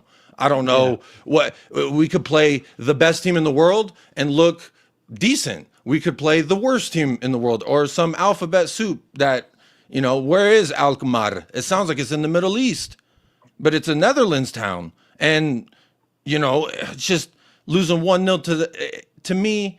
I'm a patient man. I'm Jacob. What's that? I just want to address a point quickly. Look, just one of the things you said about Thomas Frank and Iriola. I think what we've got to remember, first of all, is Brentford and Bournemouth aren't meant to be anywhere near where they are. These are clubs with very tiny budgets, very small squads, very small stadiums. They lose their best players every year. So I don't feel like when we're saying, Thomas Frank's lost 3 less games, it's Brentford. Brentford buy players on a shoestring budget. How many of those players would start for us or West Ham or, even big 6 rivals have said that they like certain players from those clubs as well. Like, sure. They have more quality at certain positions. And I would argue that a lot of them would start for us. Sure, but also I think the difference is what I would say with those 2 managers. I mean, look, Iriola, if you look, is very Poch-like. Iriola is very Poch-like. He's kind of followed the same trajectory for a lower level team in Spain. Did very, very well, got his move to then a lower level team in England with Bournemouth, the same way Poch did with Southampton. And what they are is, I'll put Thomas Frank to the side. What Iriola is a very good coach. You can see he's very good at upskilling the players. You watch Bournemouth. Bournemouth are very, very difficult to beat. They're very well drilled with not many big, I don't think they've got any big names really. And this is all I would want. When people say to me, nothing's going to change, I've said all along, for me, Jacob, I just don't believe that this Tottenham squad is 14th place and 15 defeats after 29 I games. agree. Right. So for me, I just want a manager to come in and give us an identity. And at the moment, I just don't think we've got an identity. I just want to go into games thinking, oh my God, anyone's just going to get us down our left wing as normal. Like I just want. There is an identity that's part of it. It's just not a good looking identity. We, put on a disguise and we look like shit now. Sure. And so I agree with you in the sense, like, regardless of injuries, we are not what the league reflected at those times in which we were at the worst of it, or nor when we were at the best of it. At no point this year in the Premier League have we looked as to the level of this squad. Like, I would say with the injuries, maybe 10th, 11th is kind of where we should be meandering with all them injuries, maybe even 12. But when you start flirting with the likes of bottom 3, bottom 4, bottom 5, it's unacceptable. And there was actually something I think you were saying, Savva, that was, like why is it now that we're sticking by a manager when things are awful, and when things had the slightest sense of awful with Jose, well, Conte kind of just left. I don't really think we had much to say about that. I agree with Conte. He didn't even want to come back when we played in Italy. He's like, you know what, I need some. I didn't think he wanted to be here for the step. last 6 months, Jacob. When people say Conte was sacked, Conte for me was all his press conferences were literally saying, I don't want to be here. I don't want to be here. You could see it. But Jacob, listen, for me, I think Jose and Conte are separate entities, because when Conte's there as a manager, Jose's there, right? Let's be fair. For what Jose's done in the game, he's a titan, right? I love Jose.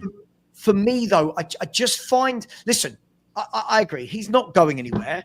And I actually think, I know not many people asked me this question. I don't know if this was going to be asked, probably was from Dan. I don't think he's going anywhere anytime soon. I don't think he's even going to go if we don't win anything. Listen, do I think he should? Yeah, but I'm just a football fan with an opinion, right? My opinion isn't changing anything, right? It's just my stupid opinion on YouTube. I don't want him here. I've said the only way in which I consider going, yeah, I'm going to get behind you, is if he wins the Europa League. But even if he doesn't, I think he's going to, like Marlon said just now, I think he's going to be here next year. But what I do hope is if he is here next year, I just hope we don't have another summer where everyone starts making videos about finishing second and third. Right? Everyone loses their mind about every 18-year-old that's just learned how to do their shoes up being the greatest young player in the world, and how Ange wants them. I want Ange, if he is going to stay, if I remove all my opinions, right? Let's just take this back to base camp. If I remove all my opinions, I want to see Ange coach. I want to see him coach and make the team better. The excuses are running out. For me, he lived off that excuse. I think the injury excuse was actually good for him rather than a detriment to him, because I think it's allowed him to stay in a job because of the injuries. Since the injuries have come back, we look just as bad, because in my opinion, it's not the injuries. It is the tactics which still look as bad with those first team players back. So I just want to see some coaching, whether it's Ange, whether it's Poch, whether it's Timmy Mallet, whether it's, I don't know, just whoever is manager, coach.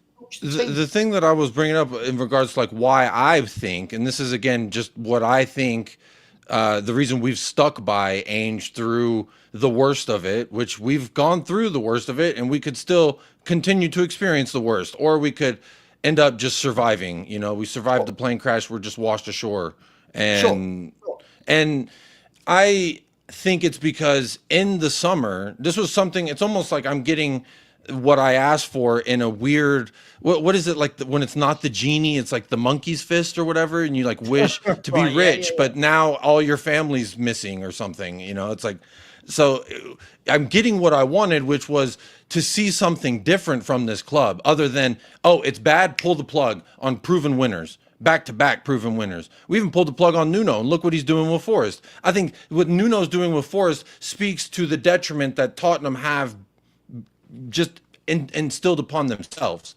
And it's like I'm getting what I asked for in a sense, which was to stick by something despite the negative feelings that may be attached to it because of its growing pains. Because I just remember that summer in which we hired Ange.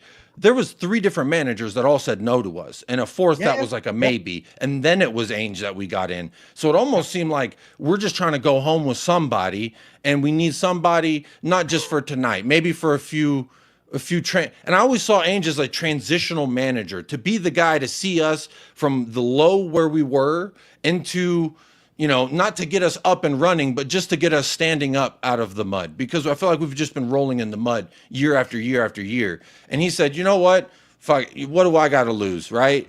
I'm just going to go there, because if I pull it off, I'm a genius. And if I don't, well, neither could Jose or Conte. So it's kind of like, what do you have to lose? And I think at this point, managers are realizing they do have credibility to lose when it comes to Tottenham Hotspur. I agree with all that. I think the difficulty I have, and let's be fair, for anyone that knocks me on this, there's videos to prove otherwise. when he first joined, I was actually, Nige, you're in the WhatsApp group. Oh, so by the way, Nige and I are in a WhatsApp group that was before YouTube, right? Nige and I have been in a WhatsApp group for about a decade. Would you say a decade? Off, like it was started on Twitter and then we moved it to, so Yeah. Like Nige, hopefully you'll agree that I said this. When he first came in, I was in the WhatsApp group saying, this is a breath of fresh air. I said, I don't mind this appointment. I don't mind this. But the difference is, this isn't me not just liking Ange. This is, I will give any manager a chance when they join.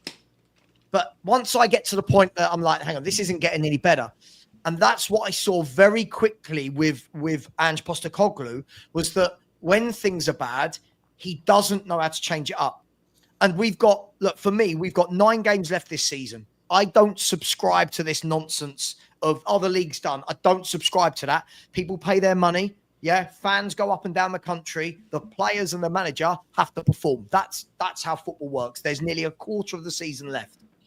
For me, we've got some really tough games. Away at Wolves, yeah, away at West Ham, away at Chelsea, away at Villa, away at Liverpool.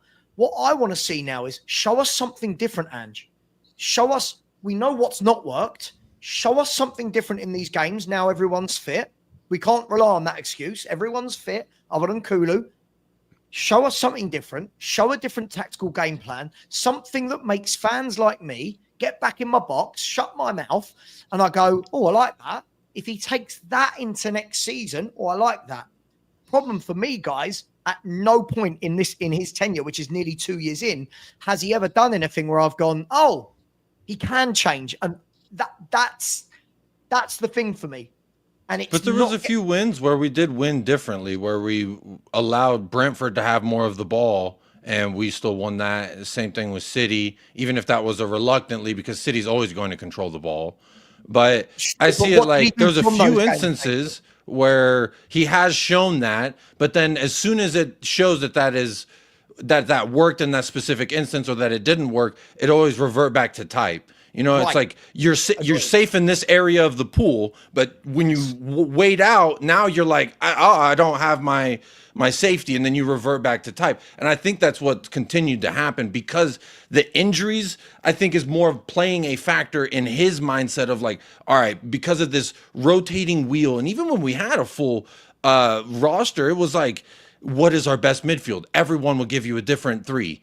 What is our best front 3? Everyone give you a different front 3. And I think now Jed Spence throws in the equation. I would have him over Pedro Porro, but some people would still prefer Pedro Porro. So like there's just question marks at every position. And when you're having this rotating wheel of depleting soldiers, I think is just more of a, I don't know what I'm always going to have. There's clearly a problem with our physio department as well that I don't feel like enough responsibility or credit or share of the pie is going to, because Cuti Romero goes and says, thank you, Argentina. You saved me. The Dr. Death was sitting here injecting me with the wrong medicine all day and I'm not healing. He started training and then he disappeared again. What was that about? I'm pretty sure that's our training staff doing some weird acupuncture. In the middle with this, Jacob. And look, if I can just say one last thing, and I do need to go. I promised my wife I am not streaming tonight. This is my day off streaming. So I do need to bounce in a minute. Look, the one thing I would say is, and I think Iggy said this better than anybody else, was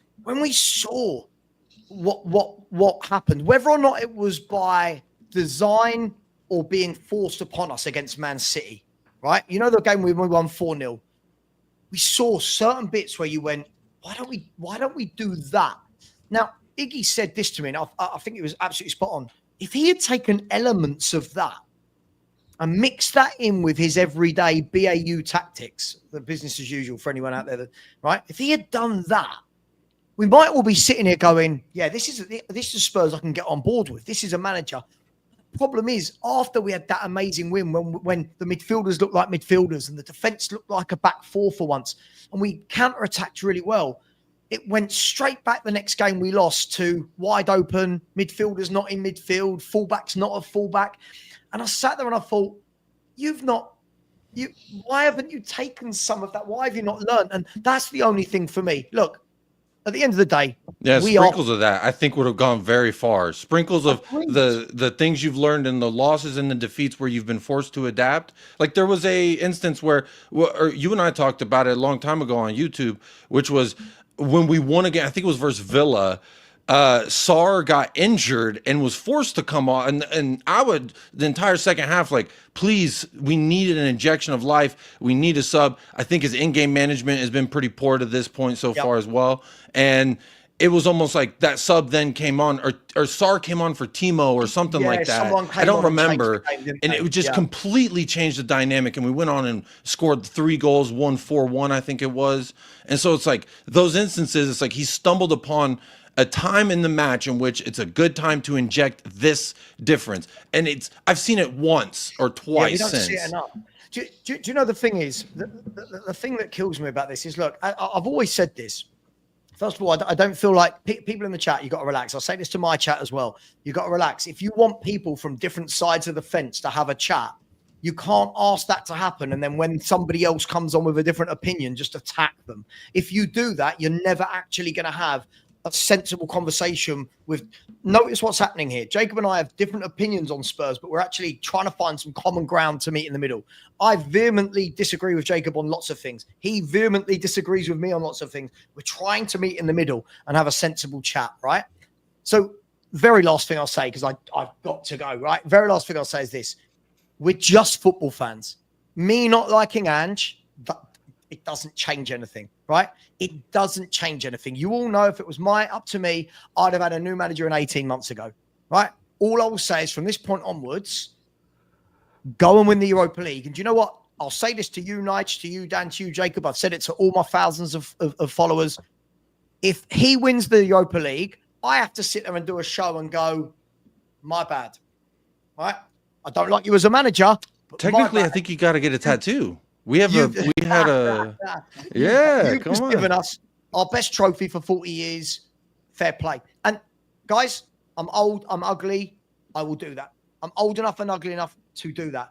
But at the same time, if he doesn't deliver that and we do finish bottom half, I do think there needs to be a lot of people that are going to have to come around to, this hasn't worked. And I know a lot of people don't want to admit things haven't worked, but sometimes they haven't. But guys, listen, much love. I must go. Cheers, Savva. Marriage.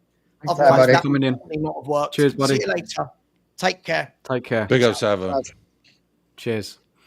And to be very straightforward, I have a clip where Savva and I are on a stream, and he said if we win a trophy, he'll get an Ange tattoo. He doesn't know where or what or how big, but so he's got to do it. I've got the clip.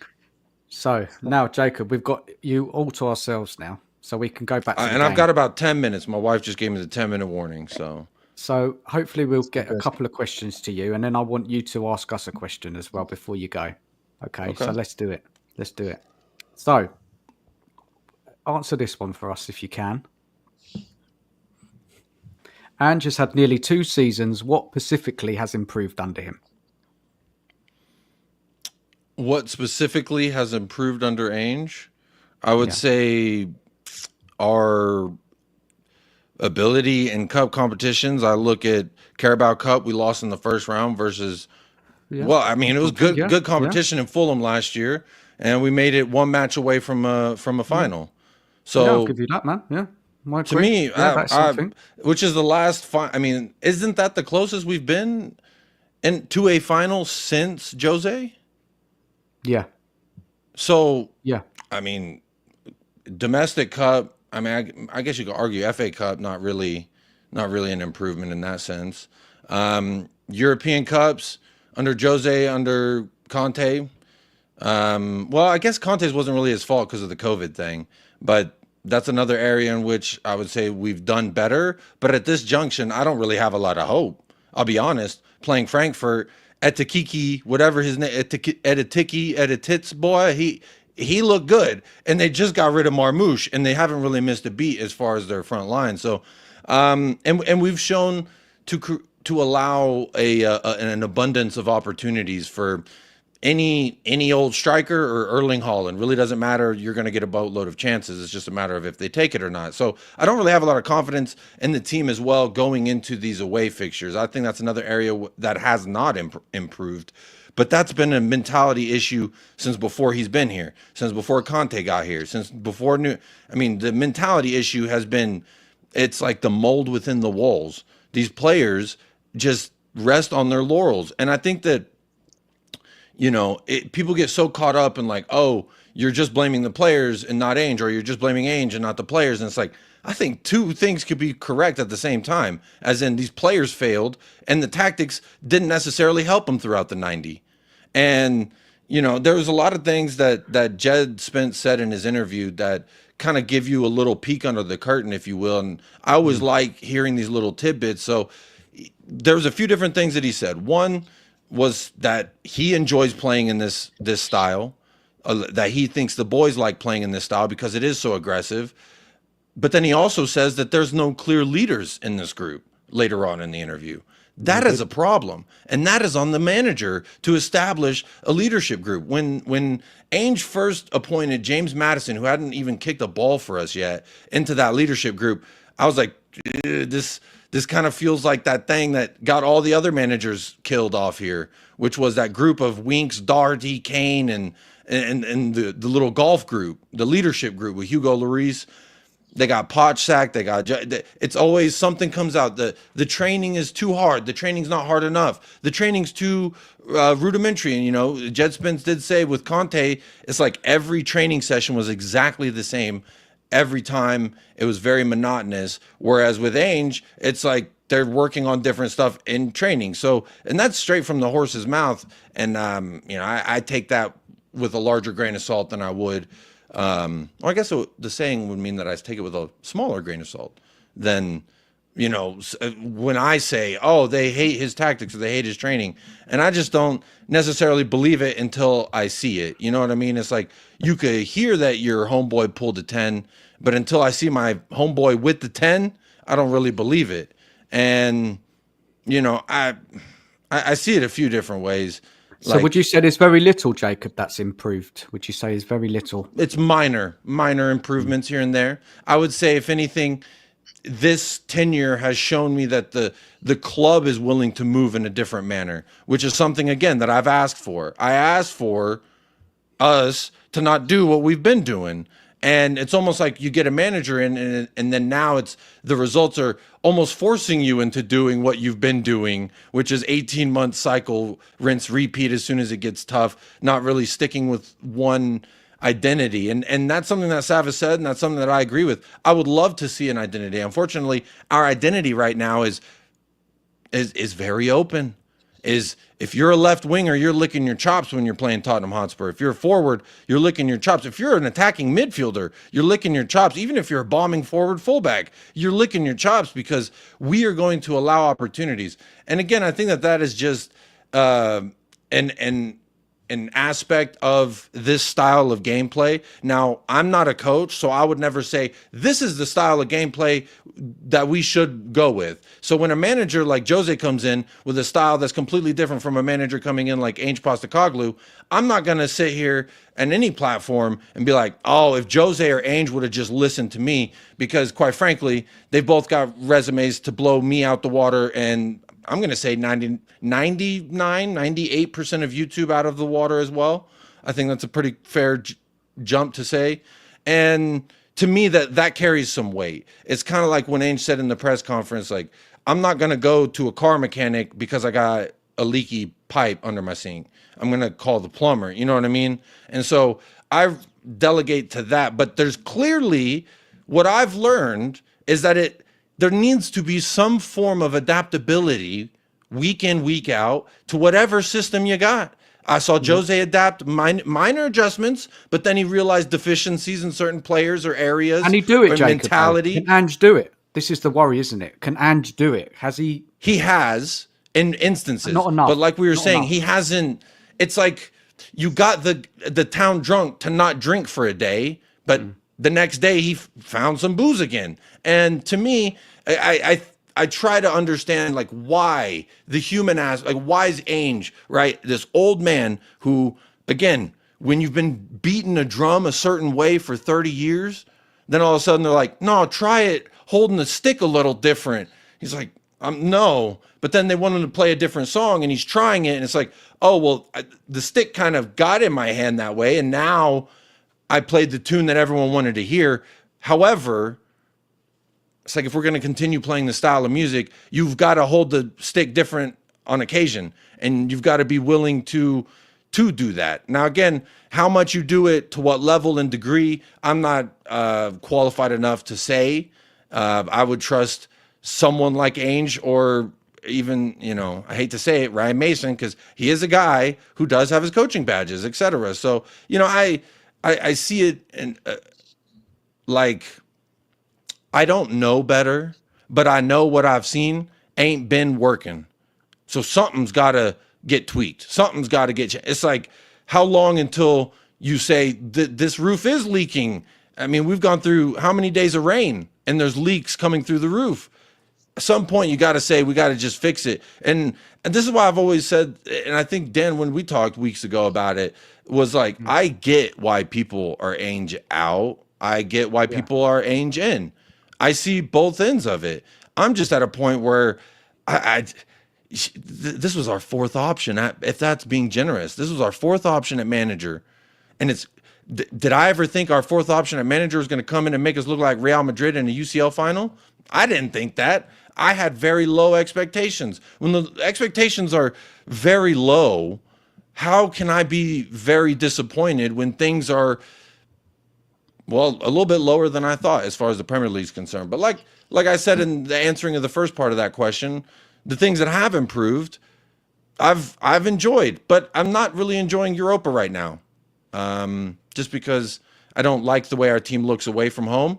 And even when we're at home, we can still get got at by 100 fans in the stands. We go to Tamworth away with 100 people max capacity, which my middle school football field had more capacity, by the way, than Tamworth.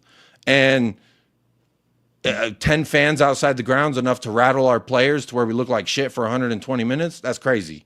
So the mentality's never, but again, problems that are indicative of Tottenham, not of Ange. Like, Ange is here and he hasn't necessarily fixed some of these problems, sure, but he hasn't brought them on, in my opinion.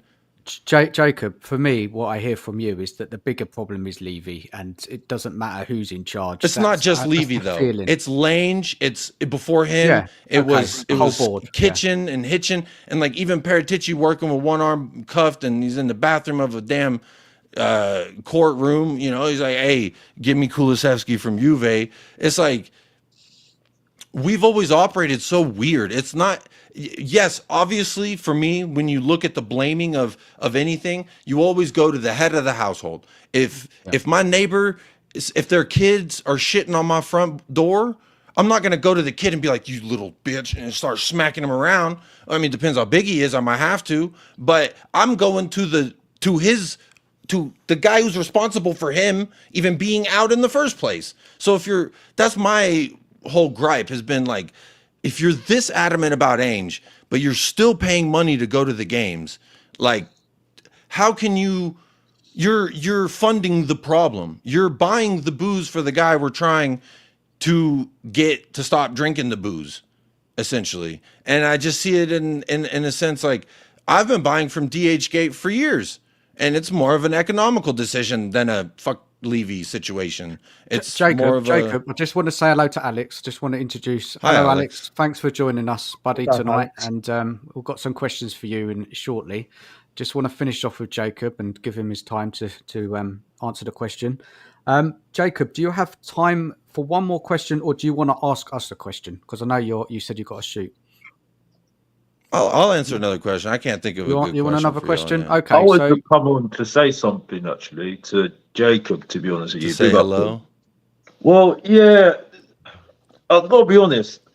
I was watching back behind the scenes. I was watching something. And to be honest with you, I'm hearing a lot of excuses right now. And hearing this hope that things are going to change. And I'm sitting there thinking, okay. Did you hear Marlon, Alex? Did you listen to Marlon? Did you hear Marlon? Listen. I haven't seen the whole show, but I've seen the part with Savva and that, and I still sit there and think, if you think things are going to change, well, you got your answer against Manchester United after a week of training. Nothing's going to change. You saw after, and it's already been mentioned after Man City when we won 4-0. Nothing changed after that. And for me, I just don't know what it takes for people to start realizing this guy hasn't got a clue. He ain't going to change. And we're going to have coaches. Well, he ain't using his coaches right now. I don't really get it. You know what I mean? And Jed Spencer's interview kind of sums it all up for me. He says, well, we're really enjoying training at the moment. Yeah, because we've got coaches that are young and vibrant. You know what I mean? Just doing what Ange is saying what to do. And I didn't really like it with Conte because he's doing the same things. But look at the results. We got Champions League. And what happened when he left? I didn't even like Conte either. Not copying Savva. I didn't like Conte. Didn't want him in the first place. I like Conte. I was on the hype. This is fact. He's a winner. It was a fact, wasn't it? Because I do facts now. I do facts now. I don't do feelings anymore. You can't say my feelings you like something or you didn't like something. I mean, bro, I've done with feelings now, bro. Because this is why I'm streaming from my phone. Well, you're human. You're always going to have feelings. I'm streaming from my phone. Alive. Yeah. I know, Jacob. But the main event's still speaking. Yeah. Right. The fact is, yeah. Well, I gotta go. So, like, is this going anywhere, or are we getting to a point? I'm gonna get to the point. Let the main event cook. The point is, though, yeah, right. It smells like ramen. Okay. I'm not in the mood for ramen. Oh, Jacob. But the point is, yeah. You know what I mean? I think you're getting afraid because you know the main event's cooking. The point is, though, yeah. Bro, you are welcome to join me on my channel anytime I'm live. You know that. Yeah, you're a great guy. Let me just get to the point. That's what I care about the most. Let me just get to the point because people say I waffle, so I want to get to the point. The point is, though, yeah, is that the fact is, right, the manager, every single time we've got questions and he shows a little bit of promise, he goes back to doing what he's done before. You know what I mean? And it's just evident every single time. And the thing is, though, the excuses keep on rolling. And the thing is, though, right, and I'm going to call them Ange fans, most of them, right? I'm not having a go at you, Jacob, because you do turn up, right? Okay. Even though some, you know, we'll talk backstage or we'll talk privately on what happened before. But the point is, though, right, is that Ange fans still give me these excuses saying, oh, if he wins Europa League, what makes a difference if he wins Europa League? Yes, he's the most successful manager in the last 2 decades. Fact. But 40 still years, have the same excuses 40 years? Next season when we don't get the Champions League players, right? The Champions League players that we need to get in Champions League. And then people are going to say, oh, we can't train next season. Oh, we can't train because we're in Champions League. We got to play Bayern Munich. We got to play Real Madrid. Oh, okay. Well, we were doing this last season. We were doing it this season, weren't we? We were complaining about it this season. So he's going to take the same way next season. And then what we're going to do then? I don't think Jacob's been saying that he's Ange In. I think Jacob's come out and said that, you know, I'm not. Ange's not doing a great wouldn't job, sack him. But the players need to take. I wouldn't sack him. I'm not like Ange Out, get this manager out of my club. I'm more like I'm like the dudes on the Titanic playing the instruments. They're just like resided to the fate that is bigger than any, like Savva said, whether you like Ange, you don't like if I was up here going, I love Ange, he's so perfect, everything he does is shitting golden eggs, like that doesn't change what the club's going to do. If I was the antithesis of that, that's not going to change what the club is going to do. All I know is how I feel and think and perceive knowledge and information, right? Like when I see things during a game. And I'll tell you right now, as someone who's been very supportive of Ange Postecoglou, there's been a lot of different things that I've questioned and said, I don't think that's a good idea. Why did he do that? And then it didn't work out. There's also been times where I've done that and it did work out in a specific instance. Now, from the grand scheme of things, it hasn't on the Premier League table level. Like I understand the fluctuating positions from all these teams. Like it's kind of been a weird Premier League year, but that doesn't negate the reality of the 90 minutes. Like none of that, injuries, it doesn't negate the 90 minutes. Like there's clearly when you're seeing something, it's either working or it's not. And there's been times where we're knocking on the door, and then we finally open the door. There's been times where we're knocking and we get blown out by a team and it's like a 2-0 loss. But that's really like, outside of that loss to Liverpool, when we lose, it's been very tight losses. And when we win, it's been tight or large gaps. So it's like we're not losing in horrific fashion, but we're not winning in great fashion. We're this weird mud putty fish. We're not like edible, but we're not edible, if you know what I mean. It's like Jacob, I'm sorry, I've got to come in here, man. I've got to come in here. So if you could decide to change the manager in the summer, if there was someone you liked out there in world football, and that was the opportunity and the chance, would you change? It depends on the variable of how the club operates. Because put that aside. Would you make that change to have a better season next year with them group of players? Because we shouldn't be 15th, 14th in the league, should we, with this group of players? I'm gonna say yes, I would.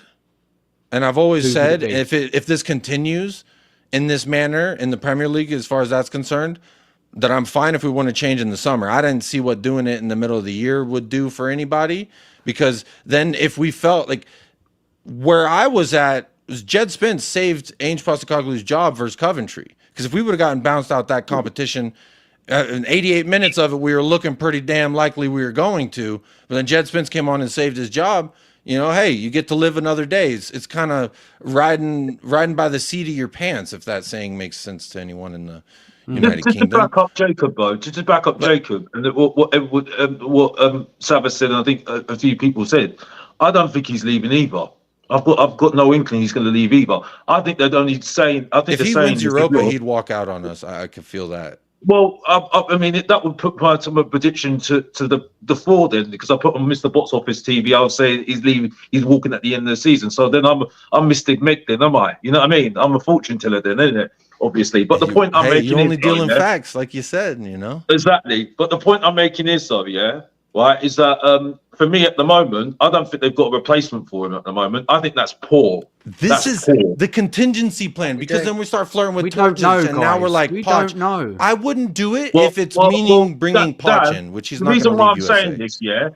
The reason why I'm saying this, is that we're not making the groundwork, right? Because for me, it's quite obvious.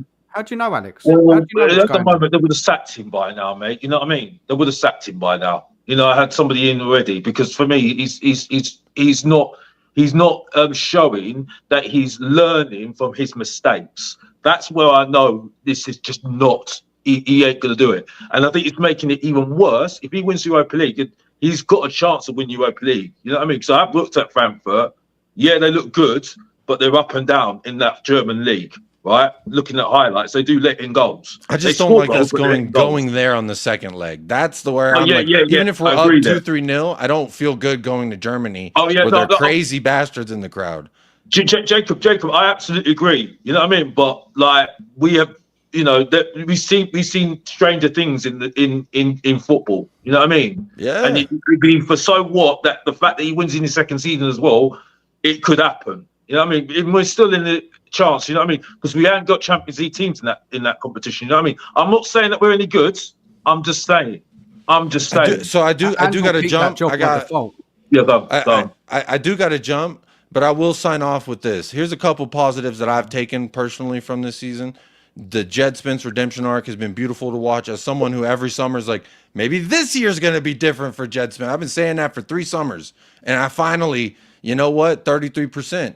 And in basketball, that's good if you're shooting in the 3-point. So 33%, I'll take it. As well as the injury nightmare we've experienced told us a few things about Lucas Bergvall and Archie Gray, and you know, a little flashes that we've seen from Odegaard are saying a little something. So there's little things that we got to see that if we had a healthy squad, I don't know we would have seen as much of Archie Gray or Lucas Bergvall, but both of them have definitely stepped up, and now people are pissed when they're on the bench or they don't come onto the pitch for long enough, you know, and rightfully so, because I think that they're fantastic players. But if we were completely healthy, we would not have been in that situation, even though that goes against my agenda of, like, you know, people saying, oh, why did we spend 40 mil on a player who's not even going to play? We should have loaned him back to Leeds.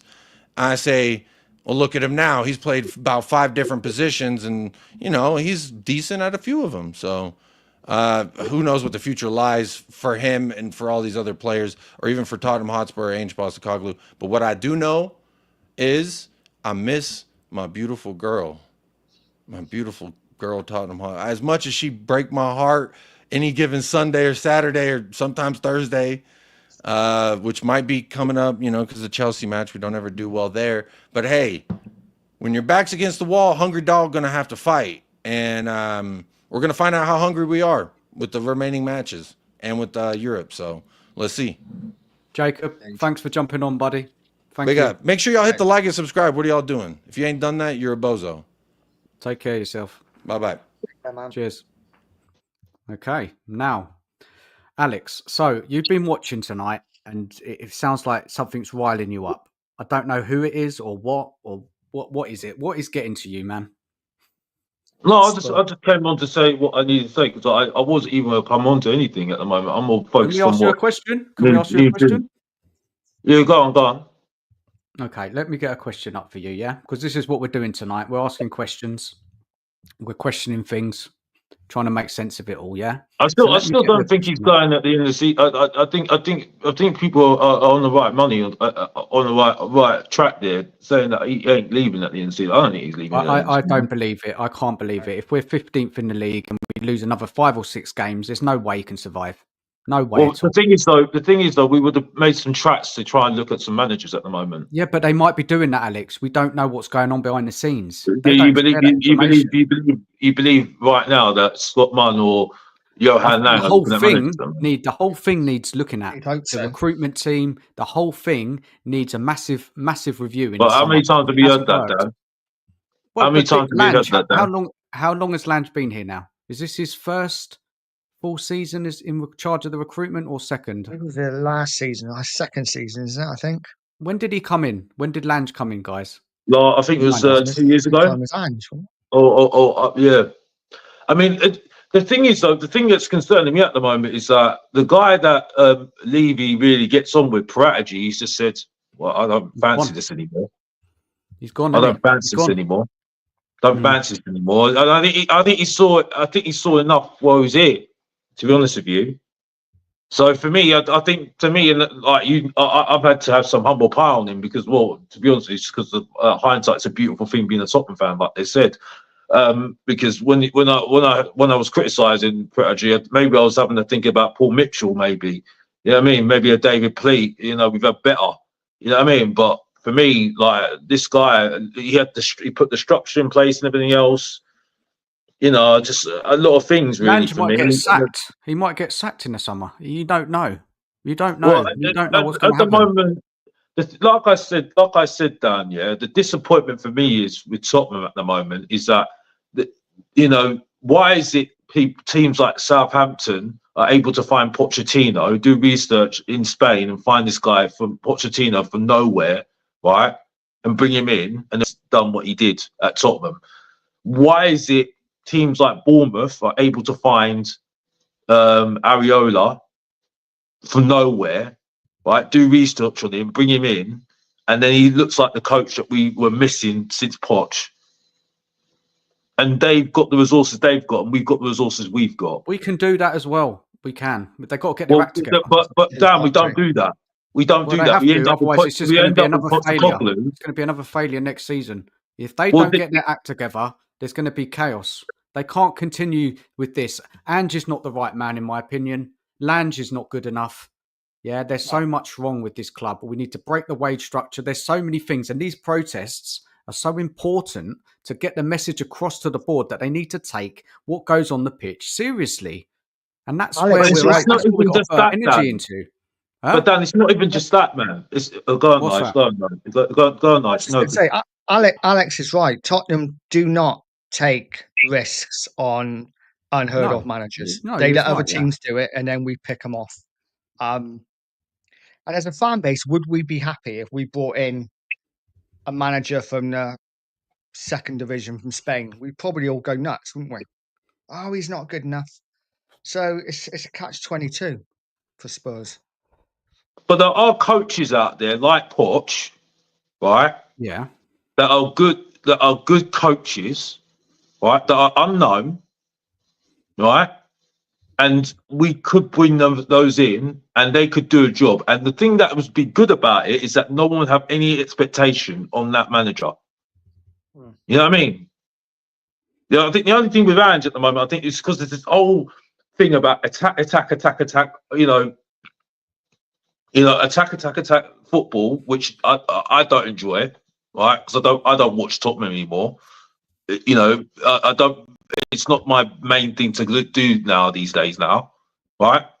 But because of this documentary and all his, his talk and everything else, it endeared to everybody in the fan base and maybe in the Premier League and football. I think that's what got him over with everybody for me.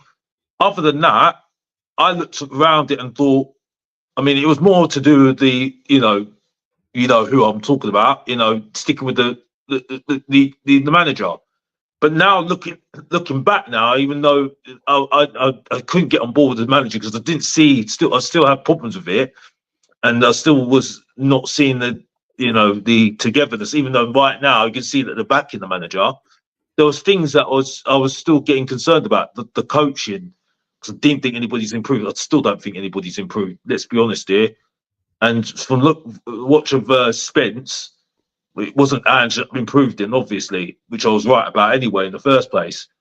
But it's the whole thing. And for me, the idea of bringing in Simon Davis, that Man City academy used to be at Man City's academy, was to bring a big coaching setup for the youngsters, but also have an ideology of this attacking philosophy and having managers that are similar to play this. If it doesn't work out with the manager who's currently at the club, to bring in a similar sort of manager.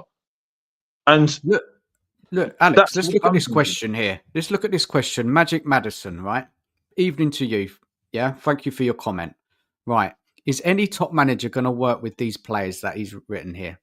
Tell, Odeberg, Solomon, Johnson, Kulu, Solanke, Gill. Can another manager come into this club and get more out of them?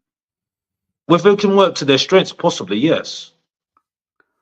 But it's down to, again, poaching again, isn't it? Is a manager able to get the best out of them and work with the players that they've got to what they're capable of, and that's it for me.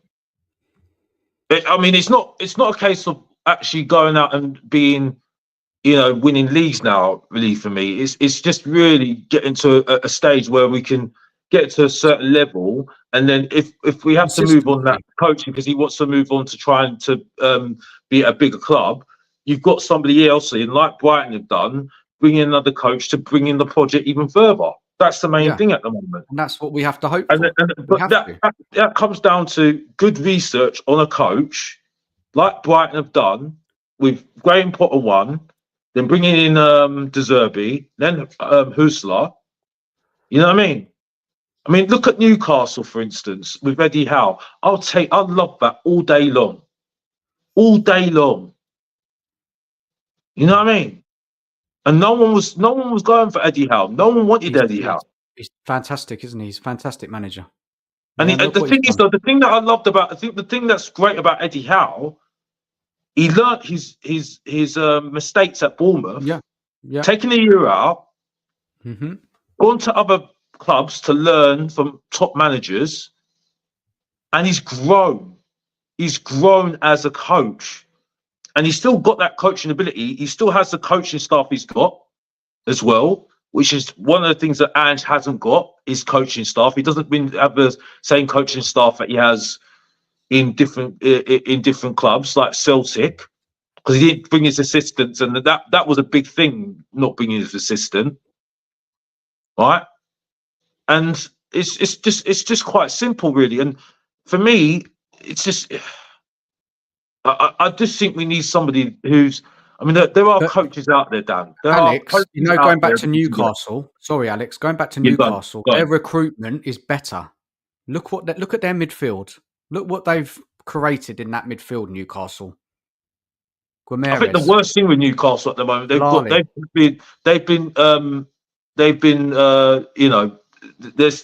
their transfers have been stopped because of the FFP.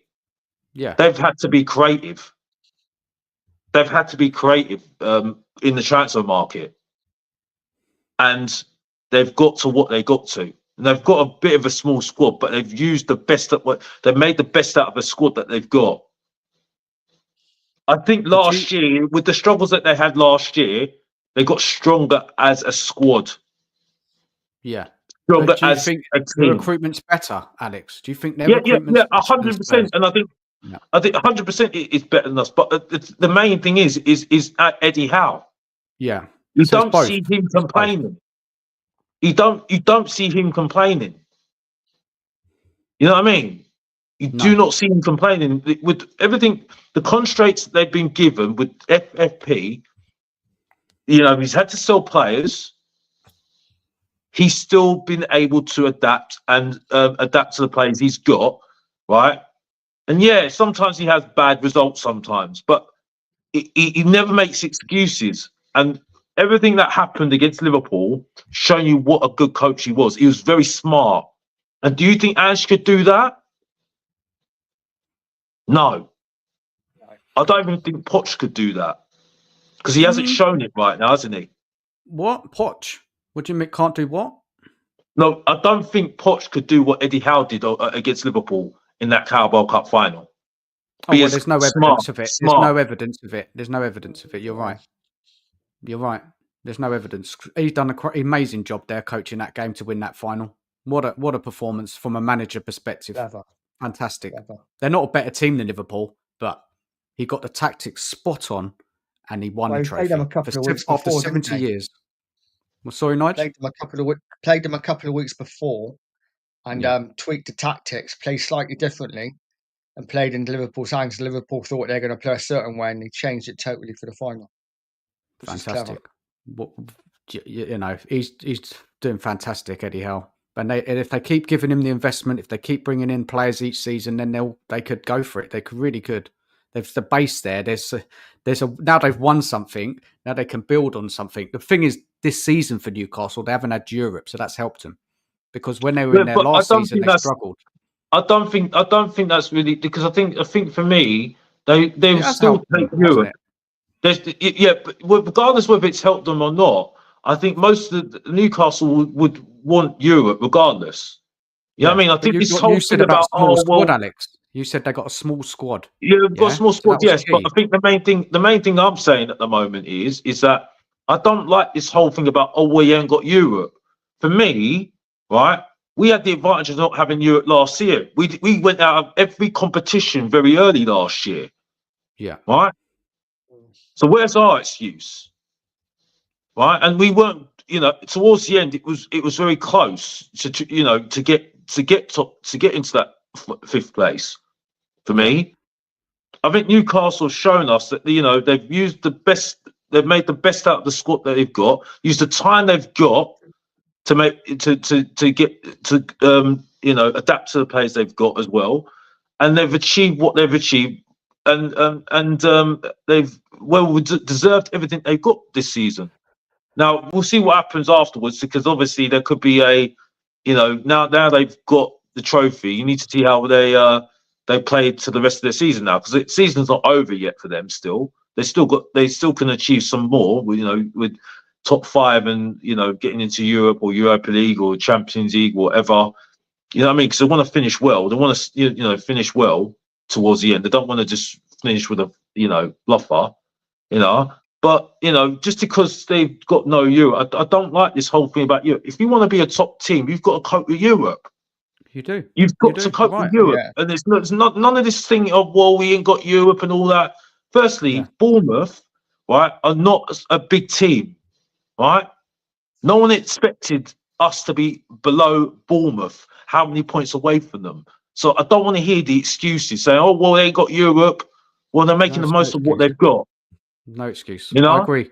Totally agree. No excuses. Alex, if we're going to start saying we're a top team, I don't want to hear saying, well, I forgot. No. You're a top team. You cope. You get on with it. Yeah. You know what Europe's all about. I do totally agree with you, man. Could you answer this question already? Because he's been Celtic bloody manager, playing 2 games a week as well. Yeah. The only reason why he's complaining because it's not the Premier League. which shows you why the Scottish League isn't that great. No, it's Facts. not. It's not. Facts. Facts. Sorry, I'm sorry. Like I said, I don't do feelings anymore. Feelings is done for me. You know what I mean? Feelings are trying to find a wife. You know what I mean? But anyway, moving on from that. But the point is there, right? It's like, you know, I'm only joking. You know what I mean? It's good, Alex. It's good you got the energy back, I mean? man. Where have you got your energy back from, man? This international break is giving you the energy.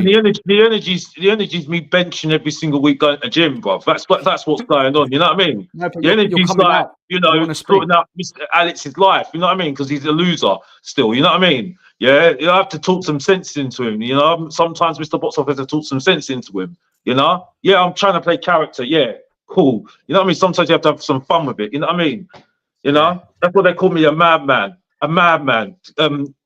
Big up to Chinks every single time calling me a madman on bloody YouTube, you joker. But anyway, moving on. Spurs Kings TV rivals, if you want to see him. Anyway, moving on, right?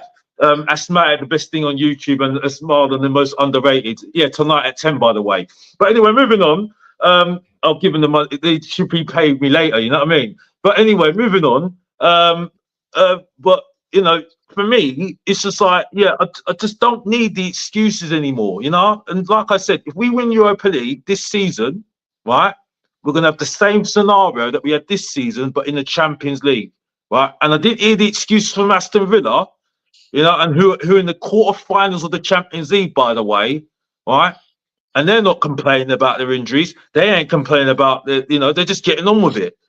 I don't hear the excuses from them. They're sitting there thinking, well, we're in the top competition right now. We've got to be big boys now. That's what they're saying. You know what I mean?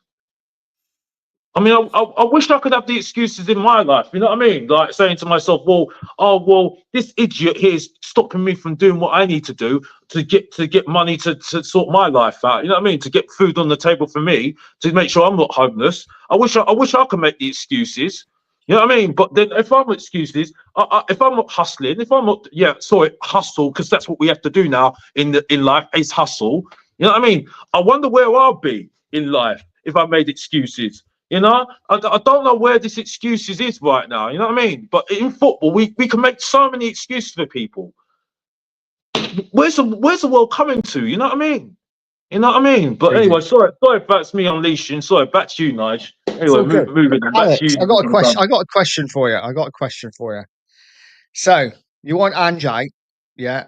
Who is a realistic upgrade or your dream upgrade? As in, who would you have in charge? Who would be like you? I mean, the obvious one would say, yeah, bring Pochettino back, but that's never going to happen. I don't think that's really right. I don't think he should come back anyway. But in another one, I'll take Eddie Howe in a heartbeat. I've got to be honest, because he's a great coach. I would, you know, there's one coach I've done some research on, and I've mentioned him on Spurs Kings TV when I did a short video for them. Ingo Perez. He's at Rio Vallecano. Someone that Ariola knows very, very well, by the way. He used to be his assistant there, I think. I think he's an interesting character. I need to do a little bit more research on him, but I think he's one that I think we need to keep watch on, one to watch, from what I see. There are others out there. Of the Stuttgart manager, I forgot his name now. But yeah, I think those are the ones as well. I think that one definitely. I think those are the managers. I think those are the coaches. I think because we definitely need a coach. That's what I'm looking at the moment. Who can improve players? Who can work with the players he's got. You wouldn't be looking at like Thomas Frank or anyone like that. You know what, Thomas Frank. I think the football would be an issue, but at the same time, I'm not saying that he's. I mean, like I say, I don't think this is a long-term sort of vacancy for me. I think for me, this is a vacancy that you get a coach in for a few years. If he wants to move on, you get somebody else in to bring on that. But as long as they're a coach, and they know they're not going to get the players that they want, but they can work with the players that they got, right? Like Poch did with Chelsea, right? And he just works with the players he's got.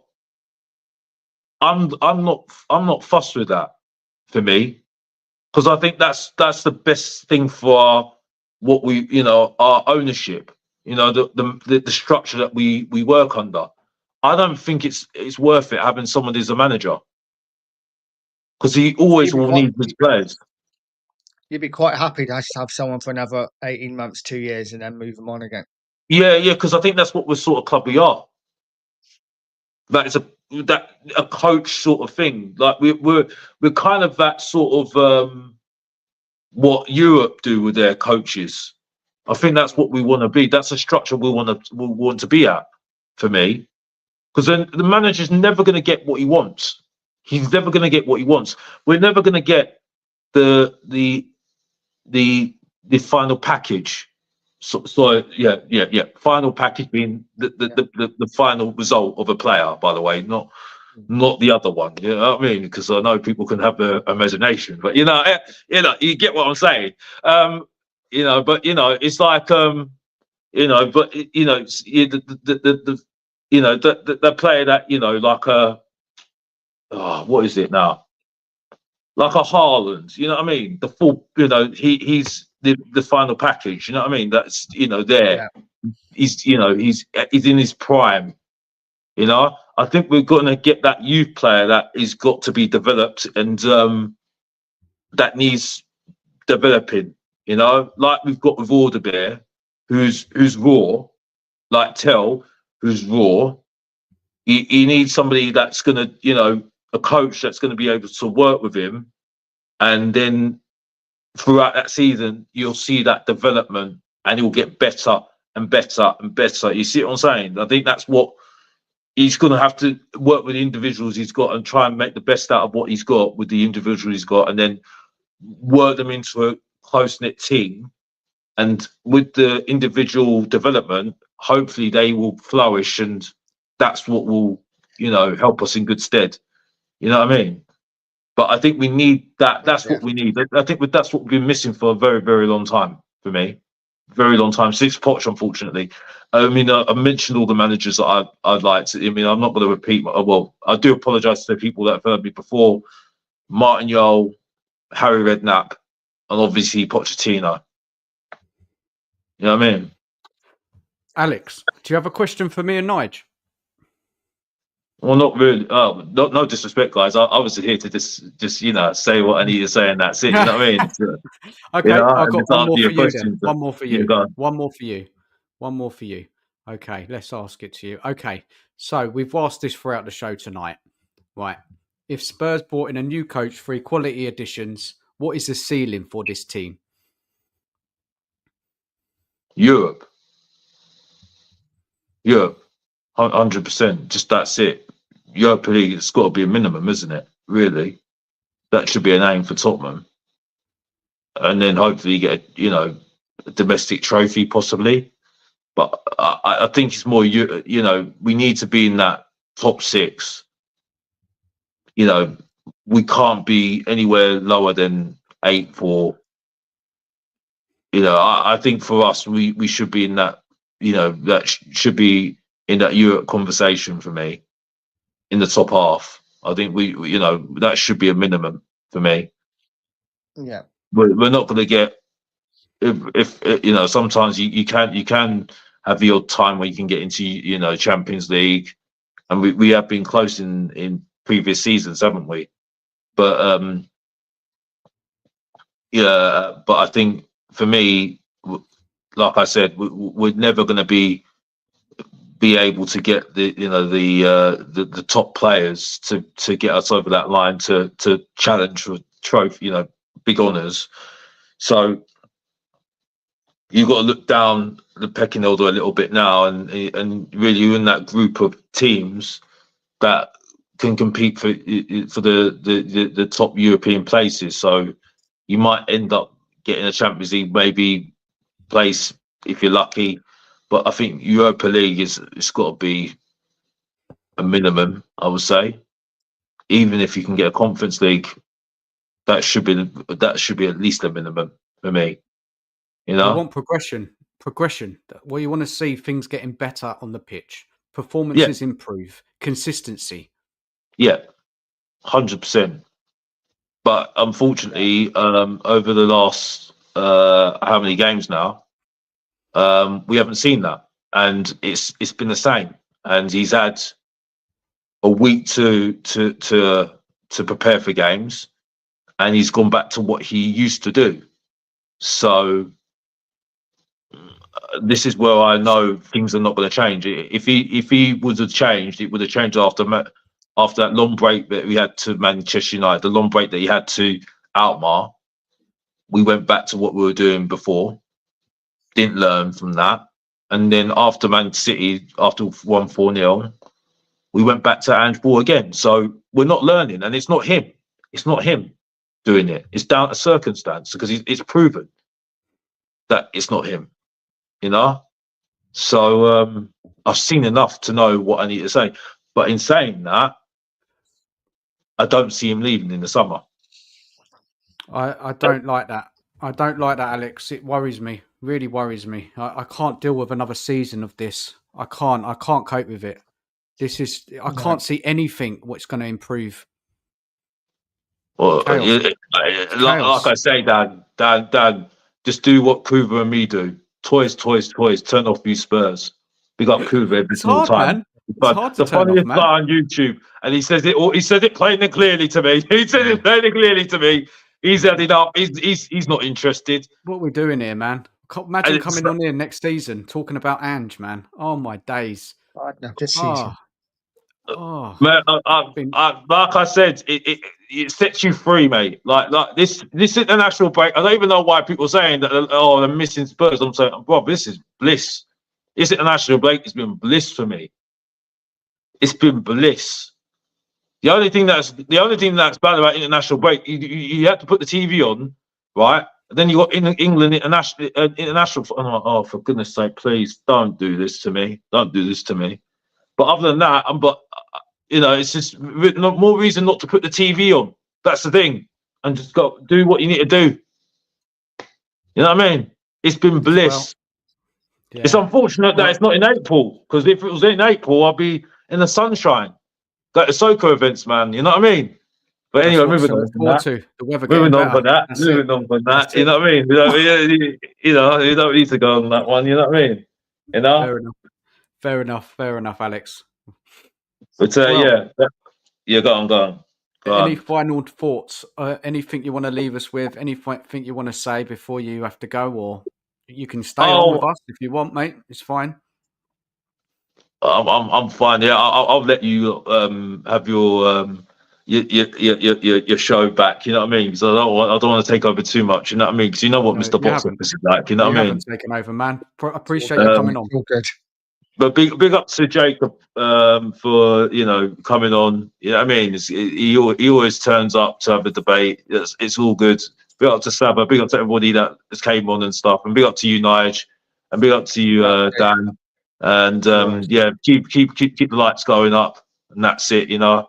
And hopefully I'll be back soon. You'll be back on your screen soon on Mr. Box Office TV. But I'm out of here. Take care, people, guys. Yeah? Subscribe to Mr. Box Office, please. Bye-bye. Cheers, guys. Thank you very much. Wow. I'm knackered, mate. Caught your breath now? Yeah. Okay, wouldn't they? Yeah. Well, the thing is, when you have big personalities coming on, you know, it's Absolutely. all good. It's all good. A lot of people have got things to say, and the show tonight has given people the opportunity to talk it out, and it's been it's been interesting. I don't think there's anyone else jumping on now. I think we'll probably shut up in a minute, close up soon, and any thoughts, Nige? We'll go through the chat, see if there's any comments we can go through. Yeah, go through the chat, mate. Let's go through the chat. Let's go through the chat. Big up to Draven. We all know that it won't be long after Ange has gone that we'll all be moaning about the next one and the next one and the next one. It never ends. That's what we do. It's kind of true, isn't it? We're never happy as Spurs fans until we win. Yeah, exactly. Even when we get a new coach in and we're kind of challenging more up the table, challenging for European positions, getting in cups, semi-finals or whatever. And if we don't get over the line, you know what we'll be saying? Even if we're sixth next season, we'll be moaning that we should be fifth or fourth.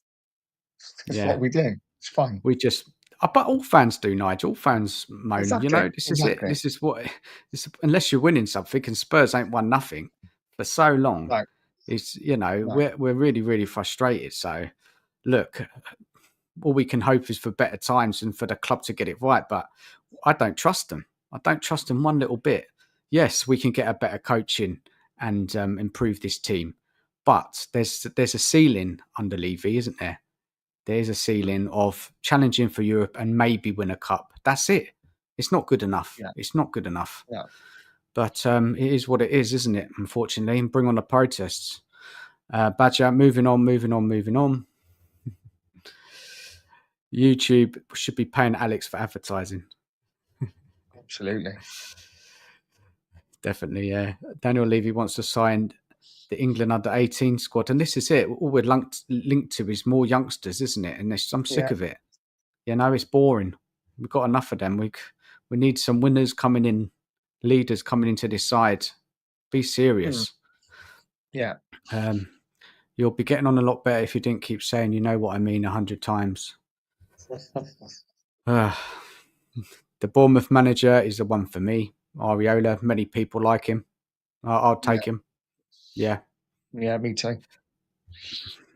Laughing, Magic Madison. Big up, Bella. Evening to you. That's what the protests are about. To show Levy he needs to change. 100%. 100%. Archer, under Levy, they charge prices for the final package, but deliver a piss poor product. 100. Yeah, they do. It's a liberty. It is a liberty. It is. Yeah. It's shocking. It works well for us changing managers every couple of years, doesn't it? Look at the success we've had. But look, this is so bad under Ange, and we shouldn't be 15th in the league with this group of players. It's unacceptable. We just look so. Anybody can beat us. We're so naive, aren't we? Our defending, the attacking is not great at times. I think we're a moments team where we'll score a goal out of nowhere or a couple of good moments. We have got, some good players who could pull it out the bag, but it's just not consistent, good football. It's I don't know what it is, Nige. Say, Ange goes and then you think back of your time, think back at a time under Ange. How would you describe it? We put in 10 games. Yeah, but generally the kind of style of play, the period we've had Ange, what would stand out for you? Would you compare him to like an Ozzy Ardiles where it was just sort of? I actually thought Ozzy Ardiles had a bit more of a clue. You got to remember Ozzy Ardiles had a great front five. Yeah. But the rest of the team were pretty average. He had a pretty poor side that. So I think Ange is worse than Ozzy personally. But when you think back of your time of Ange, what's your memory of it? It'd be like, God, that was awful. It would just be just constantly so open. Even when we win, we give up 15, 20 shots a game. So just too open for me.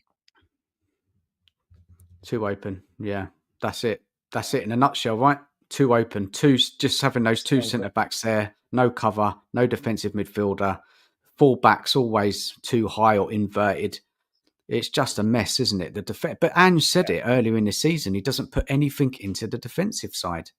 He doesn't. Do you remember that? He came out and said it. I can't remember exactly when. But when you hear that, you think this guy's not serious. He's not a serious manager. You have to defend well and attack well. You can't just. Look, I don't get it. And hopefully, we'll be able to put out of our. For the ones who want Ange out, we'll be put out of our misery soon. Soon enough. And we kick on again. Exactly, Mark. Not 14th. We won't reach the football, let alone the ceiling. The footstool. I think only our hope is time machine. Take us back to the 70s. Yeah, of course. Of course, when we're winning things then. Yeah. Archer, I couldn't deal with Ange again next season. It's torture, never-ending nightmare. It is, man. It's horrible. So depressing. So depressing. And then it's not, and it's not getting any funner next week. Is it on the God, yeah, Wednesday, the yes. Chelsea game? Is it the Wednesday night? Wednesday or Thursday, I think.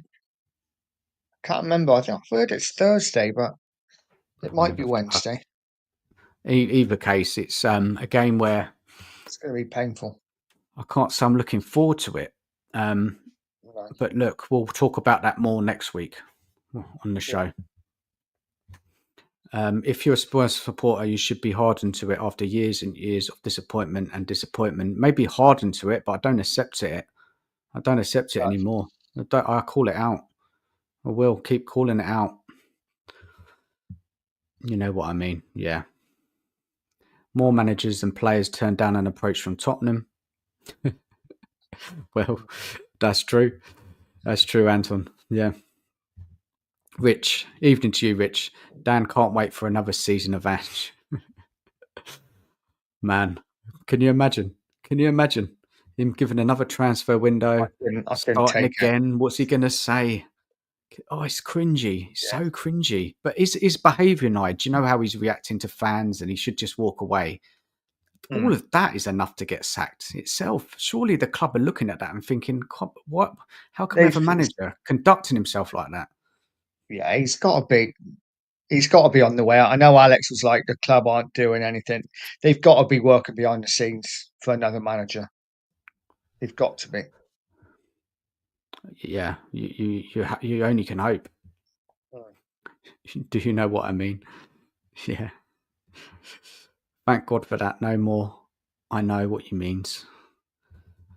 A lot of know what you means. Listen. Great show, lads. Cheers. Cheers, Mark. Thanks for jumping on earlier. Cheers, Mark.